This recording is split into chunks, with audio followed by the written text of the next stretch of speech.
Okay students, shall we start now. Lecture भी है साथ साथ में, ठीक है?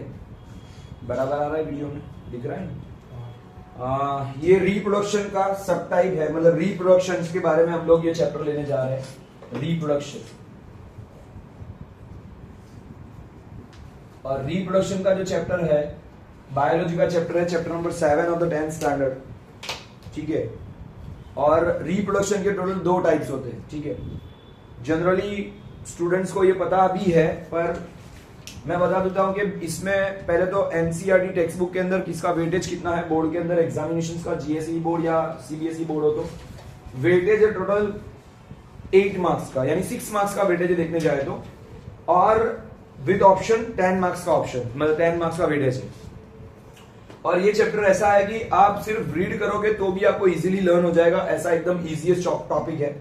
ऑलरेडी हमने एक पार्ट खत्म किया, लेकिन फिर से हम लोग उसको रिवाइज करने जा रहे हैं कि रिप्रोडक्शन मतलब देसी भाषा में, बिल्कुल शुद्ध भाषा में बोलूंगा। और मेरा ये वीडियो शायद तक आपको रिप्रोडक्शन में, देखो बच्चों को रिप्रोडक्शन के बारे में ज्यादा पता चलता है। दूसरी बात, 15 साल की उम्र है आपकी, 15 इयर्स की उम्र है, एडोलसेंस की उम्र में भी एंटर हुए, लेकिन सोच 21 ईयर की, वो मुझे पता है, अंडरस्टूड। और आप सब बैठे हो मेरे सामने, तो पढ़ाई लिखाई में नॉलेज नहीं होता है। बोले सर पढ़ाई लिखाई का नॉलेज, बोले ना वो बात तो नहीं करनी है। पढ़ने लिखने के अलावा बाकी सब बात करो तो उसमें सब में आप लोग सबको पीछे छोड़ दो, उतना अपना नॉलेज, अंडरस्टूड। ये मुझे पता है, एज अ टीचर तो मुझे पता ही, और आप सबको भी पता है, ठीक है ना? पर वो बात बाद में करेंगे, हंसी मजाक की बात भी साथ में होती रहेगी, लेकिन हम लोग बात करते हैं रिप्रोडक्शन की। और रिप्रोडक्शन के टोटल 2 सब टाइप है। ये मेरा वीडियो आपके लिए शायद तक बहुत ही, शायद तक नहीं 100% बहुत ही हेल्पफुल होने वाला है। जो अगर रिप्रोडक्शन को अच्छी तरह से इन डेप्थ 10th स्टैंडर्ड तक अगर आप इन डेप्थ पढ़ना चाहते हो तो वो आपको यहाँ पे समझ में आएगा। देखो जो स्टूडेंट्स अगर बी स्ट्रीम लेके, बायोलॉजी स्ट्रीम लेके अगर साइंस स्ट्रीम में जाने वाले, और उनको अगर मेडिकल स्ट्रीम में जाना है, तो उनके लिए तो बहुत इन डेप्थ पढ़ना ही पढ़ना है।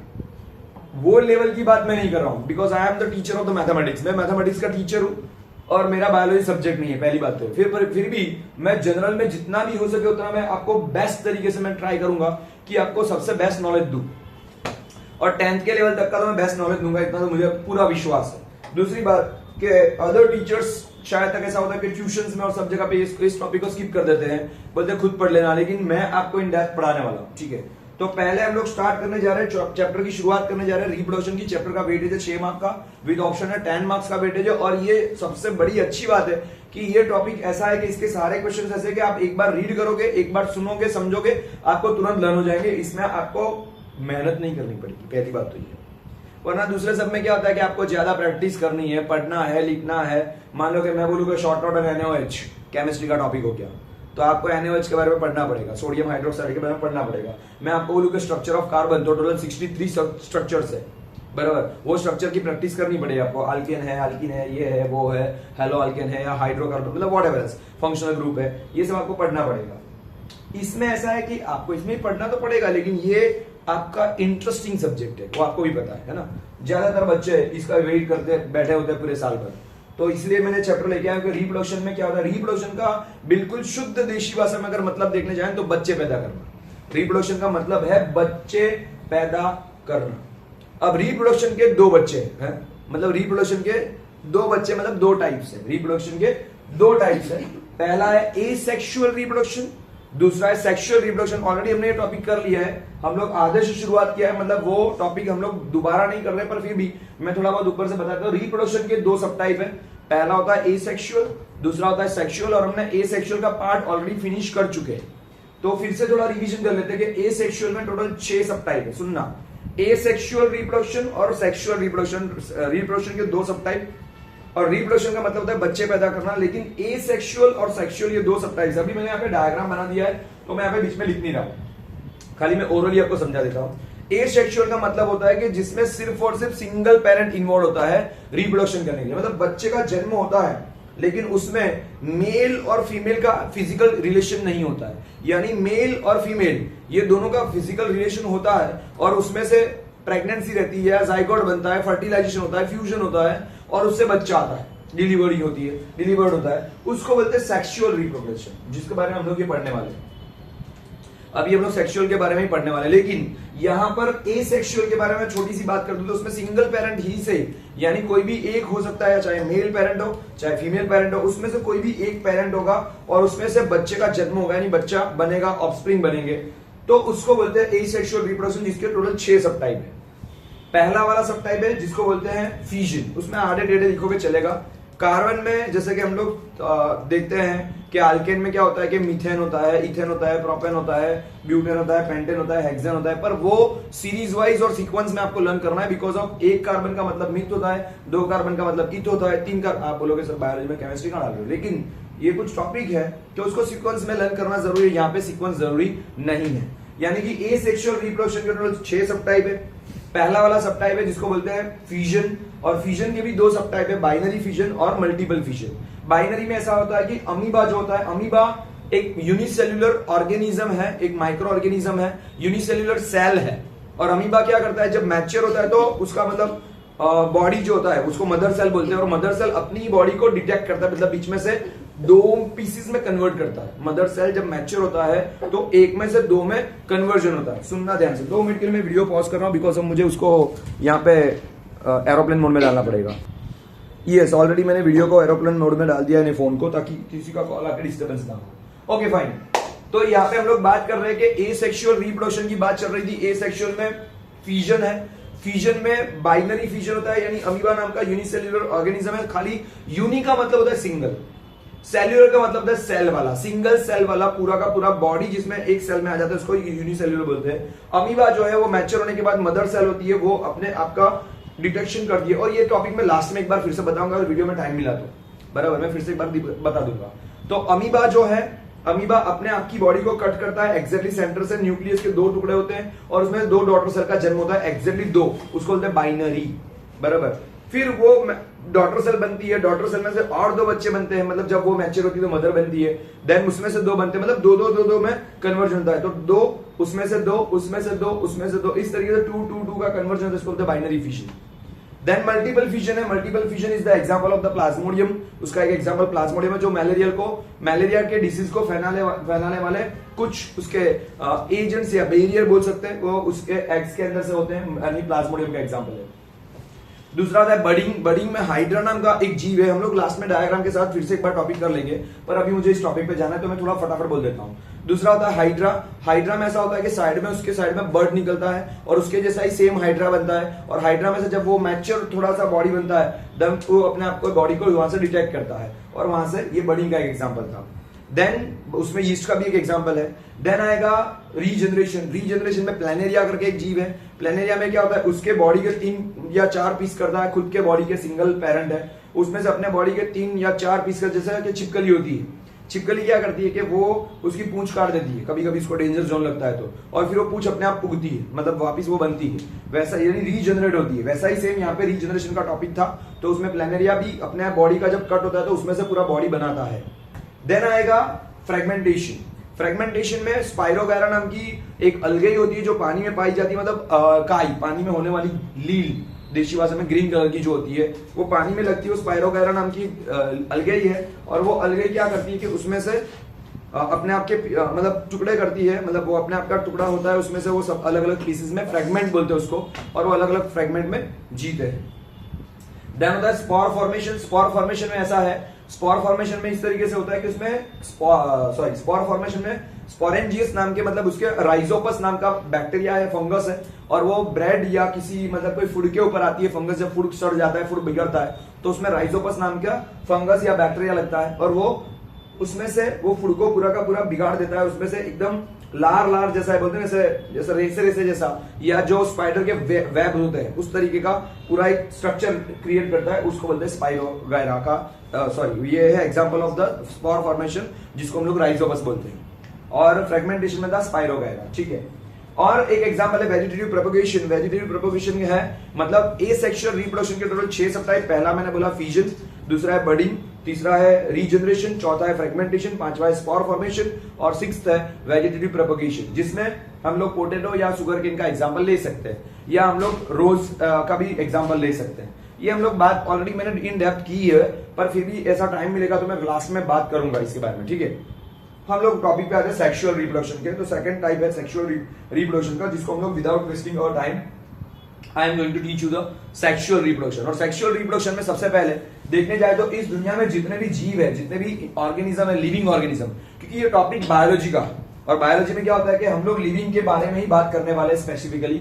देखो मेरा वीडियो शायद तक अभी 10 मिनट 7 मिनट का हो गया है, शायद तक इतना सुन के आपको बोरिंग लगा होगा, हो सकता है, लेकिन इसको अगर ध्यान से सुनोगे तो आपको सही में पूरा का पूरा इन डेप्थ समझ में आएगा। अभी यहाँ से ओरिजिनल वीडियो की शुरुआत हो रही है, ठीक है।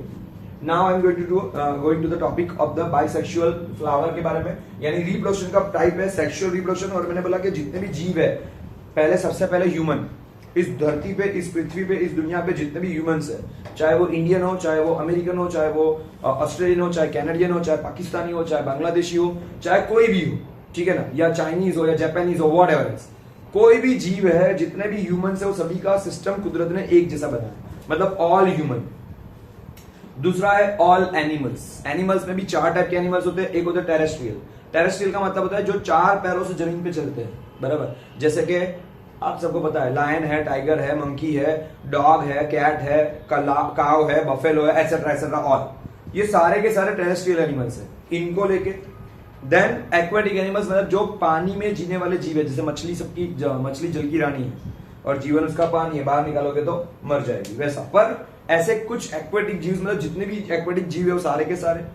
देन मैंने पहले बताया ह्यूमन, दूसरे बताया एनिमल्स, मतलब एनिमल्स के अंदर सब टाइप चल रहे हैं, terrestrial animal, aquatic animal, amphibians, मतलब जो जमीन पे भी जीते हैं, पानी में भी जीते हैं। देन रेप्टाइल, जो रेंग के चलते हैं, सर्प और सर्प, यानी कि स्नेक है, पाइथन है, एटसेट्रा। देन आएंगे इंसेक्ट्स, देन आएंगे बर्ड्स। ये सभी के सभी जितने भी बोला मैंने, ह्यूमन, एनिमल, बर्ड्स और इंसेक्ट, ये चारों 4 सब टाइप्स है। सबके नाम नहीं बोल रहा हूं मैं, ये टाइप्स ऑफ लिविंग ऑर्गेनिज्म बोल रहा हूं। ये सभी के सभी, चारों के चारों सब टाइप्स ऑफ लिविंग ऑर्गेनिज्म है। वो सभी के सभी लिविंग ऑर्गेनिजम्स क्या करते हैं? रिप्रोडक्शन करते हैं। और वो कौन सा रिप्रोडक्शन करते हैं? सेक्सुअल रिप्रोडक्शन करते हैं। मतलब कि वो उसमें, यानी कि ह्यूमन हो, चाहे एनिमल हो, चाहे बर्ड हो, चाहे कौन हो, इंसेक्ट्स हो, ये चारों के चारों जीव जो है, मतलब सिर्फ एक एक जीव की बात नहीं है, इसमें भी अंदर अगर उसके नेम्स के बारे में बात करेंगे, इनके टाइप्स के बारे में बात करेंगे, तो मिलियंस ऑफ जीव है इसमें। और ये मिलियंस ऑफ ऑर्गेनिज्म क्या करते हैं? सेक्सुअल रिप्रोडक्शन करते हैं, जिसमें एक फीमेल होती है, एक मेल होता है, या एक मेल होता है, एक फीमेल होती है, दोनों के बीच में फिजिकल रिलेशन होता है, फिजिकल अटैचमेंट होता है, और उससे बोलते हैं ना कि प्रेगनेंसी होती है, उसमें से वॉर्म बनती है, यानी कि गर्भ रहता है, और साथ में उसका ऑफस्प्रिंग यानी कि बच्चे का जन्म होता है। This is known as the reproduction और सेक्सुअल रिप्रोडक्शन, ठीक है। आप बोलोगे सर तो इसका ड्राइंग क्यों किया? ये तो आपने एसेक्सुअल का टाइप लिख रहा है, लेकिन ये भी फ्लावरिंग प्लांट्स भी, वो भी एक सेक्सुअल रिप्रोडक्शन का सब टाइप है, उसका एक टाइप है। उसमें से मैं अभी ये टॉपिक की बात शुरू करने जा रहा हूं, जिसमें हमने बोला कि फ्लावरिंग प्लांट्स, यानी कि 2 टाइप के फ्लावर होते हैं, और सेक्सुअल रिप्रोडक्शन का ये टाइप है। इसमें 2 टाइप के फ्लावर होते हैं, एक होता है बाइसेक्सुअल फ्लावर और एक होता है यूनिसेक्सुअल फ्लावर। आप कभी, मैं जस्ट बता रहा हूं, यूनिसेक्सुअल का मतलब जैसे कि आप कभी हेयर कट करवाने जाते हैं, मेल्स और फीमेल, जो आप लोग हेयर कटिंग की सैलून होती है, तो वहां पे लिखा होता है यूनिसेक्स सैलून। यूनि का मतलब है सिंगल और सेक्स का मतलब है जेंडर, यानी कि एक जेंडर वाला, ऐसा। मतलब अगर मेल का अगर हेयर कट का शॉप है तो वहां पे मेल ही जाते हैं, और फीमेल का जैसे ब्यूटी पार्लर होता है तो वहां पे सिर्फ फीमेल ही जाती है, वैसा उनको यूनिसेक्स बोलते हैं। लेकिन बाइसेक्सुअल का मतलब होता है जिसमें दोनों ही जा सकते हैं, बराबर। वैसा ही सेम यहाँ पे फ्लावर भी होता है जो बाइसेक्सुअल होता है। ये मैंने जो डायग्राम बनाया फ्लावर का, वो बाइसेक्सुअल फ्लावर का है। इसका मतलब ये होता है कि फ्लावर के अंदर भी, देखो आप बोलोगे सर क्या फेंक रहे हो, सब इतना सारा फेंक मत करो, ये तो हमको लगता नहीं कि अभी फ्लावर मतलब प्लांट कभी सेक्सुअल रिप्रोडक्शन कर सकते हैं क्या? ऐसा थोड़ी होता है कि रात को एक फ्लावर, मतलब मेल फ्लावर, सॉरी, या मेल पौधा फीमेल पौधे के पास में आया, बराबर, ऐसा पॉसिबल ही नहीं। ऑलरेडी वी कैन अंडरस्टैंड कि ये पॉसिबल नहीं है, पर फिर भी प्लांट्स को सेक्सुअल रिप्रोडक्शन में लिया है, क्योंकि इसके फ्लावर जो होते हैं ना, वो फ्लावर के अंदर ही मेल पार्ट और फीमेल पार्ट दोनों प्रेजेंट होते हैं, तो उसी को बोलते हैं बाइसेक्सुअल फ्लावर। जैसे कि मैं फिर से बता दूं कि बाइसेक्सुअल फ्लावर का मतलब है जिसमें मेल पार्ट और फीमेल पार्ट फ्लावर के दोनों एक साथ में प्रेजेंट होते हैं। जैसे कि ये फ्लावर मैंने ड्रॉ किया है, इसमें मैंने इसको अलग अलग दिया है। ये देखो, ये पूरा फ्लावर का एक फोटो है, बराबर, मैंने पिक्चर ड्रॉ किया है, नीचे उसकी डंडी है, यानी इसका ये जो उसमें इसके ऊपर फ्लावर आया है, ठीक है ना, तो इसको बोलते हैं सेपल वाला भाग। ये नीचे मैंने लीफ ड्रॉ की है, ये उसकी पत्तियां ड्रॉ की है, बराबर, उसको पेटल्स बोलते हैं। पर यहाँ पे सेंटर में, इसके अंदर एग्जैक्टली आप मिडल पे देखोगे तो वहां पर एक पार्ट है जिसमें एक मिडिल में एक पार्ट ड्रॉ किया है, बाजू में 2 मैंने पार्ट ड्रॉ किया है, तो वही मेल और फीमेल पार्ट है, ठीक है ना। तो यहाँ पे मेल पार्ट है ये वाला पार्ट, ये डंडी वाला और ये डंडी वाला, 2 डंडी वाले पार्ट्स है ये वाले, इसको बोलते हैं male part of the flower, जिसका नाम है स्टैमेन। क्या बोलते हैं? Male part of the flower को हम लोग बोलते हैं stamen. Stamen is called the male male part of the flower. फिर से बोल रहा हूँ, फ्लावरिंग प्लांट में मेल पार्ट जो होता है, बाइसेक्सुअल फ्लावर हो या यूनिसेक्सुअल फ्लावर हो, मेल पार्ट को हम लोग बोलते हैं स्टैमेन। क्या बोलते हैं हम लोग? Stamen. It is known as the male part of the flower. और यही मेल पार्ट में, और सॉरी इसमें दूसरा भी बोल देते हैं, ये बीच वाला जो पार्ट है वो होता है female part of the flower, और it is known as the pistil. क्या बोलते हैं इसको? पिस्तिल बोलते हैं। यानी ऐसा जो कुंजे जैसा जो पार्ट दिख रहा है, फ्लावर पोट जैसा, तो उसको बोलते हैं पिस्तिल, ठीक है, फीमेल पार्ट है। और ऐसा जो डंडी वाला भाग दिख रहा है जो साइड में है, उसको बोलते हैं male part of the flower, जिसको बोलते हैं स्टैमेन, ठीक है। अब मेल पार्ट के भी 3 भाग हैं, उसके अंदर ये जो 2 डंडियां दिख रही है, ये वाली और ये वाली जो ट्यूब्यूल जैसा पार्ट दिख रहा है, it is known as the filament. और यहाँ पे इसके ऊपर होता है एक जैसे एक पार्ट है जिसको बोलते हैं एंथर, मतलब फिलामेंट की डंडी है और उसके ऊपर बॉल जैसा स्ट्रक्चर होता है, it is known as the anther. और एंथर के ऊपर कुछ छोटे छोटे पोलन्स होते हैं, मतलब ग्रेन जैसा होता है, इसको बोलते हैं पोलन्स या पोलन ग्रेन बोलते हैं, या पोलन सीड्स भी बोलते हैं, ठीक है। तो again I am telling you, flower के 2 पार्ट होते हैं, एक होता है मेल फ्लावर, दूसरा होता है फीमेल फ्लावर, लेकिन दोनों अगर साथ में तो उसको बोलते हैं बाइसेक्सुअल फ्लावर। और अगर mail part of the flower है उसको बोलते हैं स्टैमेन। और स्टैमेन के अंदर 3 चीजें होती है, पहला होता है फिलामेंट जो ये डंडी जैसा स्ट्रक्चर है, देन उसके ऊपर बॉल जैसा स्ट्रक्चर, उसको बोलते हैं एंथर, और उसके ऊपर होता है पोलन्स यानी कि पोलन ग्रेन्स होते हैं, इसी की वजह से जर्मिनेशन होता है, ठीक है। और फीमेल पार्ट है उसका नाम है पिस्तिल है, और इसके अंदर 3 पार्ट होते हैं, फीमेल में भी 3 पार्ट होते हैं। पहला होता है स्टिग्मा जो ऊपर वाला भाग है, दूसरा होता है स्टाइल, ये मिडिल वाला पार्ट है, और तीसरा होता है ओवरी जो ये लास्ट वाला पोर्शन है, ठीक है। ओवरी को बोलते हैं लास्ट वाला भाग है, उसको हम लोग ओवरी बोलते हैं। आ नहीं रहा है नंबर, क्या आ रहा है? तो ठीक है, तो this is the female part of the flower. Again I am telling you, female में 3 पार्ट होते हैं, स्टिग्मा, स्टाइल, ओवरी, और उसके अंदर एग होता है, ठीक है। और यही एग के साथ ये पोलन ग्रेन्स मिलते हैं और फ्यूजन का पार्ट होता है, यानी फर्टिलाइजेशन होता है, ठीक है। अब कैसे रिप्रोडक्शन की बात होती है वो हम लोग बात करते हैं। बाइसेक्सुअल फ्लावर में जनरली, अब देखो रिप्रोडक्शन का पार्ट हम लोग पढ़ने जा रहे हैं, जिसमें बता रहा हूं मैं कि रिप्रोडक्शन अगर होता है तो उसमें फ्रूट्स बनते हैं। क्या बनते हैं? मतलब प्लांट्स के जो बच्चे हैं, प्लांट्स और ट्री के जो बच्चे हैं वो फ्रूट्स हैं। और फ्रूट के अंदर मतलब पहले फ्लावर होता है उसके बाद ही फ्रूट आता है, पहले फ्लावर आते हैं उसके बाद ही फ्रूट आते हैं। तो अब ये फ्रूट्स कैसे बनते हैं उसके बारे में बात करते हैं, रिप्रोडक्शन कैसे होता है और उसमें से बच्चा कैसे होता है वो हम लोग बात करते हैं। जैसे कि मैं एक बात कर रहा हूं मैंगो ट्री की, मान लो कि एक मैंगो ट्री बड़ा सा मैंगो ट्री है और उसमें मैंगो लगी, तो मैंगो लगी वो उसके फ्रूट्स है, वही उसके बच्चे हैं, ठीक है। अब मान लो कि हमने मैंगो कोई तोड़ी या मतलब पक गई है मैंगो को हमने खाया, वो हमने पार्ट जो फ्रूट खा लिया, उसके बाद उसकी गुठली निकलती है, उसका सीड निकलता है, उस सीड को हम लोग कचरे में फेंक देते हैं या डस्टबिन में डाल देते हैं, कहीं पे भी डालते हैं, पर वो सीड्स जर्मिनेट होता है, वो गुठली जर्मिनेट होती है, उसमें से नया पौधा बनता है। यही तो होता है रिप्रोडक्शन, और इसमें से नया पौधा बना, बराबर, यही तो है। मतलब उसका एक नया उसका एक स्पीसीज बना, उसका ही एक वंशज बना, और उसमें से एक नया मैंगो ट्री बन रहा है, तो ये रिप्रोडक्शन हुआ। समझ में आया? ओके। पर ये पोलन यहां से यहां पे ट्रांसफर कैसे होंगे? तभी तो सेक्सुअल रिप्रोडक्शन होगा ना। अब मतलब फ्रूट बनेगा तो ही आगे की प्रोसेस, आगे की जर्नी होगी। तो कैसे बनता है फ्रूट? तो सबसे पहले स्टैमेन के अंदर ये फिलामेंट है, उसमें एंथर के ऊपर पोलन ग्रेन है। ये पोलन ग्रेन जो होते हैं, किसी का मोबाइल तो उसमें से वो अपने फोटो निकालो ये हिबिस्कस का, ठीक है। तो यहाँ पे पोलन्स जो होते हैं, ये पोलन्स क्या होते हैं, यहाँ से ये पोलन जो होता है वो यहाँ से ट्रांसफर होके इसके ऊपर जाता है, स्टिग्मा के ऊपर जाता है, और ये स्टिग्मा में से यहाँ से पूरा जर्नी करते करते करते करते करते लास्ट में यहाँ तक पहुंचता है, ठीक है। और यहाँ पे ओवरी के अंदर एग होता है, वहां पे उसका फ्यूजन होता है, ठीक है। तो ये पार्ट है, जैसे कि मैं बता दूं आपको, जैसे कि ये हिबिस्कस है, ये फ्लावर है हिबिस्कस का, ठीक है। और यहाँ पर अगर आप ध्यान से देखोगे तो हिबिस्कस का फ्लावर है, आप भी सर्च करके देख सकते हो। तो यहाँ पे हिबिस्कस का जो फ्लावर है, यहाँ पे ऊपर, यहाँ पे इसकी डंडी दिख रही है, ये फिलामेंट है, इसके ऊपर छोटे छोटे पोलन ग्रेन्स है, और यहाँ पे इस एंथर भी है, ठीक है। तो it is the part like that. आप अगर ध्यान से देखोगे तो समझ में आएगा, मैंने ऑलरेडी यहाँ पे बताया आपको, ठीक है। तो ये हिबिस्कस का फ्लावर है, और हिबिस्कस के फ्लावर के ऊपर का जो ये डंडी जैसा भाग है वो फिलामेंट है, उसके ऊपर छोटे छोटे ग्रेन जैसा दिख रहा है, वो ग्रेन नहीं है, वो एक्चुअली क्या है, वो सॉरी छोटे छोटे जो पार्ट दिख रहा है वो पोलन ग्रेन्स है, ठीक है। तो ऐसे ही भाग होता है, इस तरीके से पार्ट होता है, वो आपको समझ में आ जाएगा, ठीक है। Okay fine. पर ये पोलन्स यहां से वहां ट्रांसफर कैसे होते हैं? तो पोलन्स यहां से वहां ट्रांसफर होता है, उसके लिए कुछ मीडिएटर होते हैं, कुछ बोलते हैं ना, कुछ उसको हेल्प करने वाले एजेंट्स होते हैं। सबसे पहला एजेंट है जिसको बोलते हैं विंड, यानी पवन, हवा। हवा होती है तो फ्लावर क्या होते हैं, ऐसे ऐसे झूलते हैं, डोलते हैं, और वो पोलन जो होते हैं वो यहां से उड़ के यहाँ पे आते हैं। आप बोलोगे सर तो यहाँ पे से बाहर भी निकल अड़ सकते, मतलब बाहर भी टच कर सकते हैं ना, और नीचे भी गिर सकते हैं। सही बात है, बिल्कुल सही है। पर मैं आपको बता दूं, जैसे आपने मैग्नेट देखा है, मैग्नेट में क्या होता है? तो मैग्नेट अगर देखने जाए, ये जैसे व्हाइट बोर्ड है, मैं व्हाइट बोर्ड पे, ये इसके पीछे वुड जैसा पार्ट है, अगर मैं यहाँ पे मैग्नेट लगाऊंगा तो मैग्नेट चिपकेगा? नहीं चिपकेगा, क्योंकि वुडन पार्ट है, मैग्नेट नीचे गिर जाएगा, सरक जाएगा। मैं यहाँ पे दीवार पे अगर मैग्नेट चिपकाऊंगा तो मैग्नेट चिपकेगा? नहीं चिपकेगा। अगर मैं कोई बेंच पे, लकड़े की बेंच पे अगर मैग्नेट चिपकाऊंगा तो चिपकेगा? नहीं, वुड है, नहीं चिपकेगा। प्लास्टिक पे मैग्नेट चिपकाऊंगा तो नहीं चिपकेगा। वैसा ही सेम मैग्नेट सिर्फ चिपकता किसके साथ में है?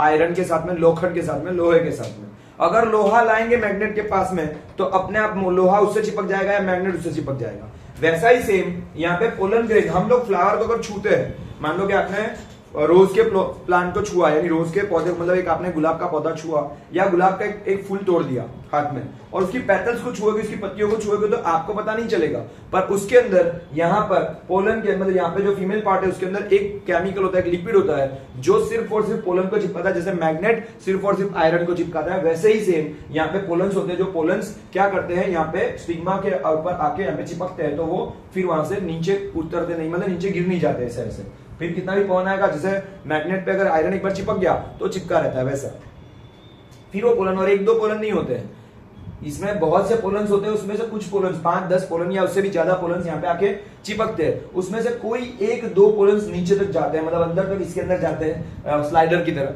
और ऐसे लपसते, मतलब सरकते हुए नीचे जाते हैं, और लास्ट में ओवरी तक पहुंचते हैं, यहाँ पे एग के वहां पे होके वहां पे फ्यूजन का पार्ट होता है, और इसी को बोलते हैं फर्टिलाइजेशन। यानी कि ये पोलन जो होता है मेल पार्ट, ये पोलन किसके साथ मिलेगा? इसकी ओवरी के साथ में, एग के साथ मिलेगा, तो पोलन और एग मिलेगा तो क्या बन जाएगा? फ्यूजन होगा दोनों के बीच में, यानी कि ये हुआ फर्टिलाइजेशन। और इसी को बोलते हैं हम लोग पॉलिनेशन बोलते हैं। क्या बोलते हैं इसको? पॉलिनेशन बोलते हैं। क्या बोलते हैं? पॉलिनेशन। जिसमें अगर बाइसेक्सुअल फ्लावर है तो इसको बोलते हैं सेल्फ पॉलिनेशन, और अगर अलग अलग दो अलग अलग फ्लावर भी होता है, कभी मेल फ्लावर अलग होता है और फीमेल फ्लावर अलग होता है, यानी कि मेल फ्लावर के अंदर सिर्फ मेल पार्ट होता है और फीमेल फ्लावर के अंदर सिर्फ फीमेल पार्ट होता है, ठीक है। तो ये पॉलिनेशन की प्रोसेस होती है, और वहां से क्या बनता है? सबसे पहले फर्टिलाइजर होने के बाद जाइगोट बनता है, उसमें से ही ये पत्तियां नीचे गिर जाती है, और इसमें से छोटा सा फ्रूट में कन्वर्जन होता है। पहले सीड्स बनते हैं, पहले कवरिंग बनता है, देन इसके अंदर सीड्स आते हैं, और फिर वो फ्रूट धीरे धीरे करके डेवलपमेंट होता है, ठीक है। और वो फ्रूट के सीड को, जब फ्रूट बड़ा हो जाता है, पक जाता है, हम लोग उसको खाते हैं, फिर उसके बीज को, उसको सीड को हम लोग फेंक देते हैं, और उसी सीड में से उसी का एक नया पौधा बनता है। ये होता है रिप्रोडक्शन, ठीक है। पर ये पोलन ट्रांसफर कैसे होते हैं? तो पहले मैंने बताया विंड से, दूसरा होता है हनी बी, या कोई इंसेक्ट्स, कोई जीवड़े, कीड़े मकोड़े, व्हाटएवर, या वैस भंवरे होते हैं, वो फ्लावर पे हनी बी आके बैठती है, या बटरफ्लाई बैठता है। तो क्या होता है? हनी बी के जो पैर होते हैं छोटे छोटे, अब मान लो कि हनी बी पहले यहाँ पे आके बैठी, वो तो हनी बी का काम क्या है? हनी बी का वर्क है कि यहाँ से फ्लावर में से जूस लेना, बराबर।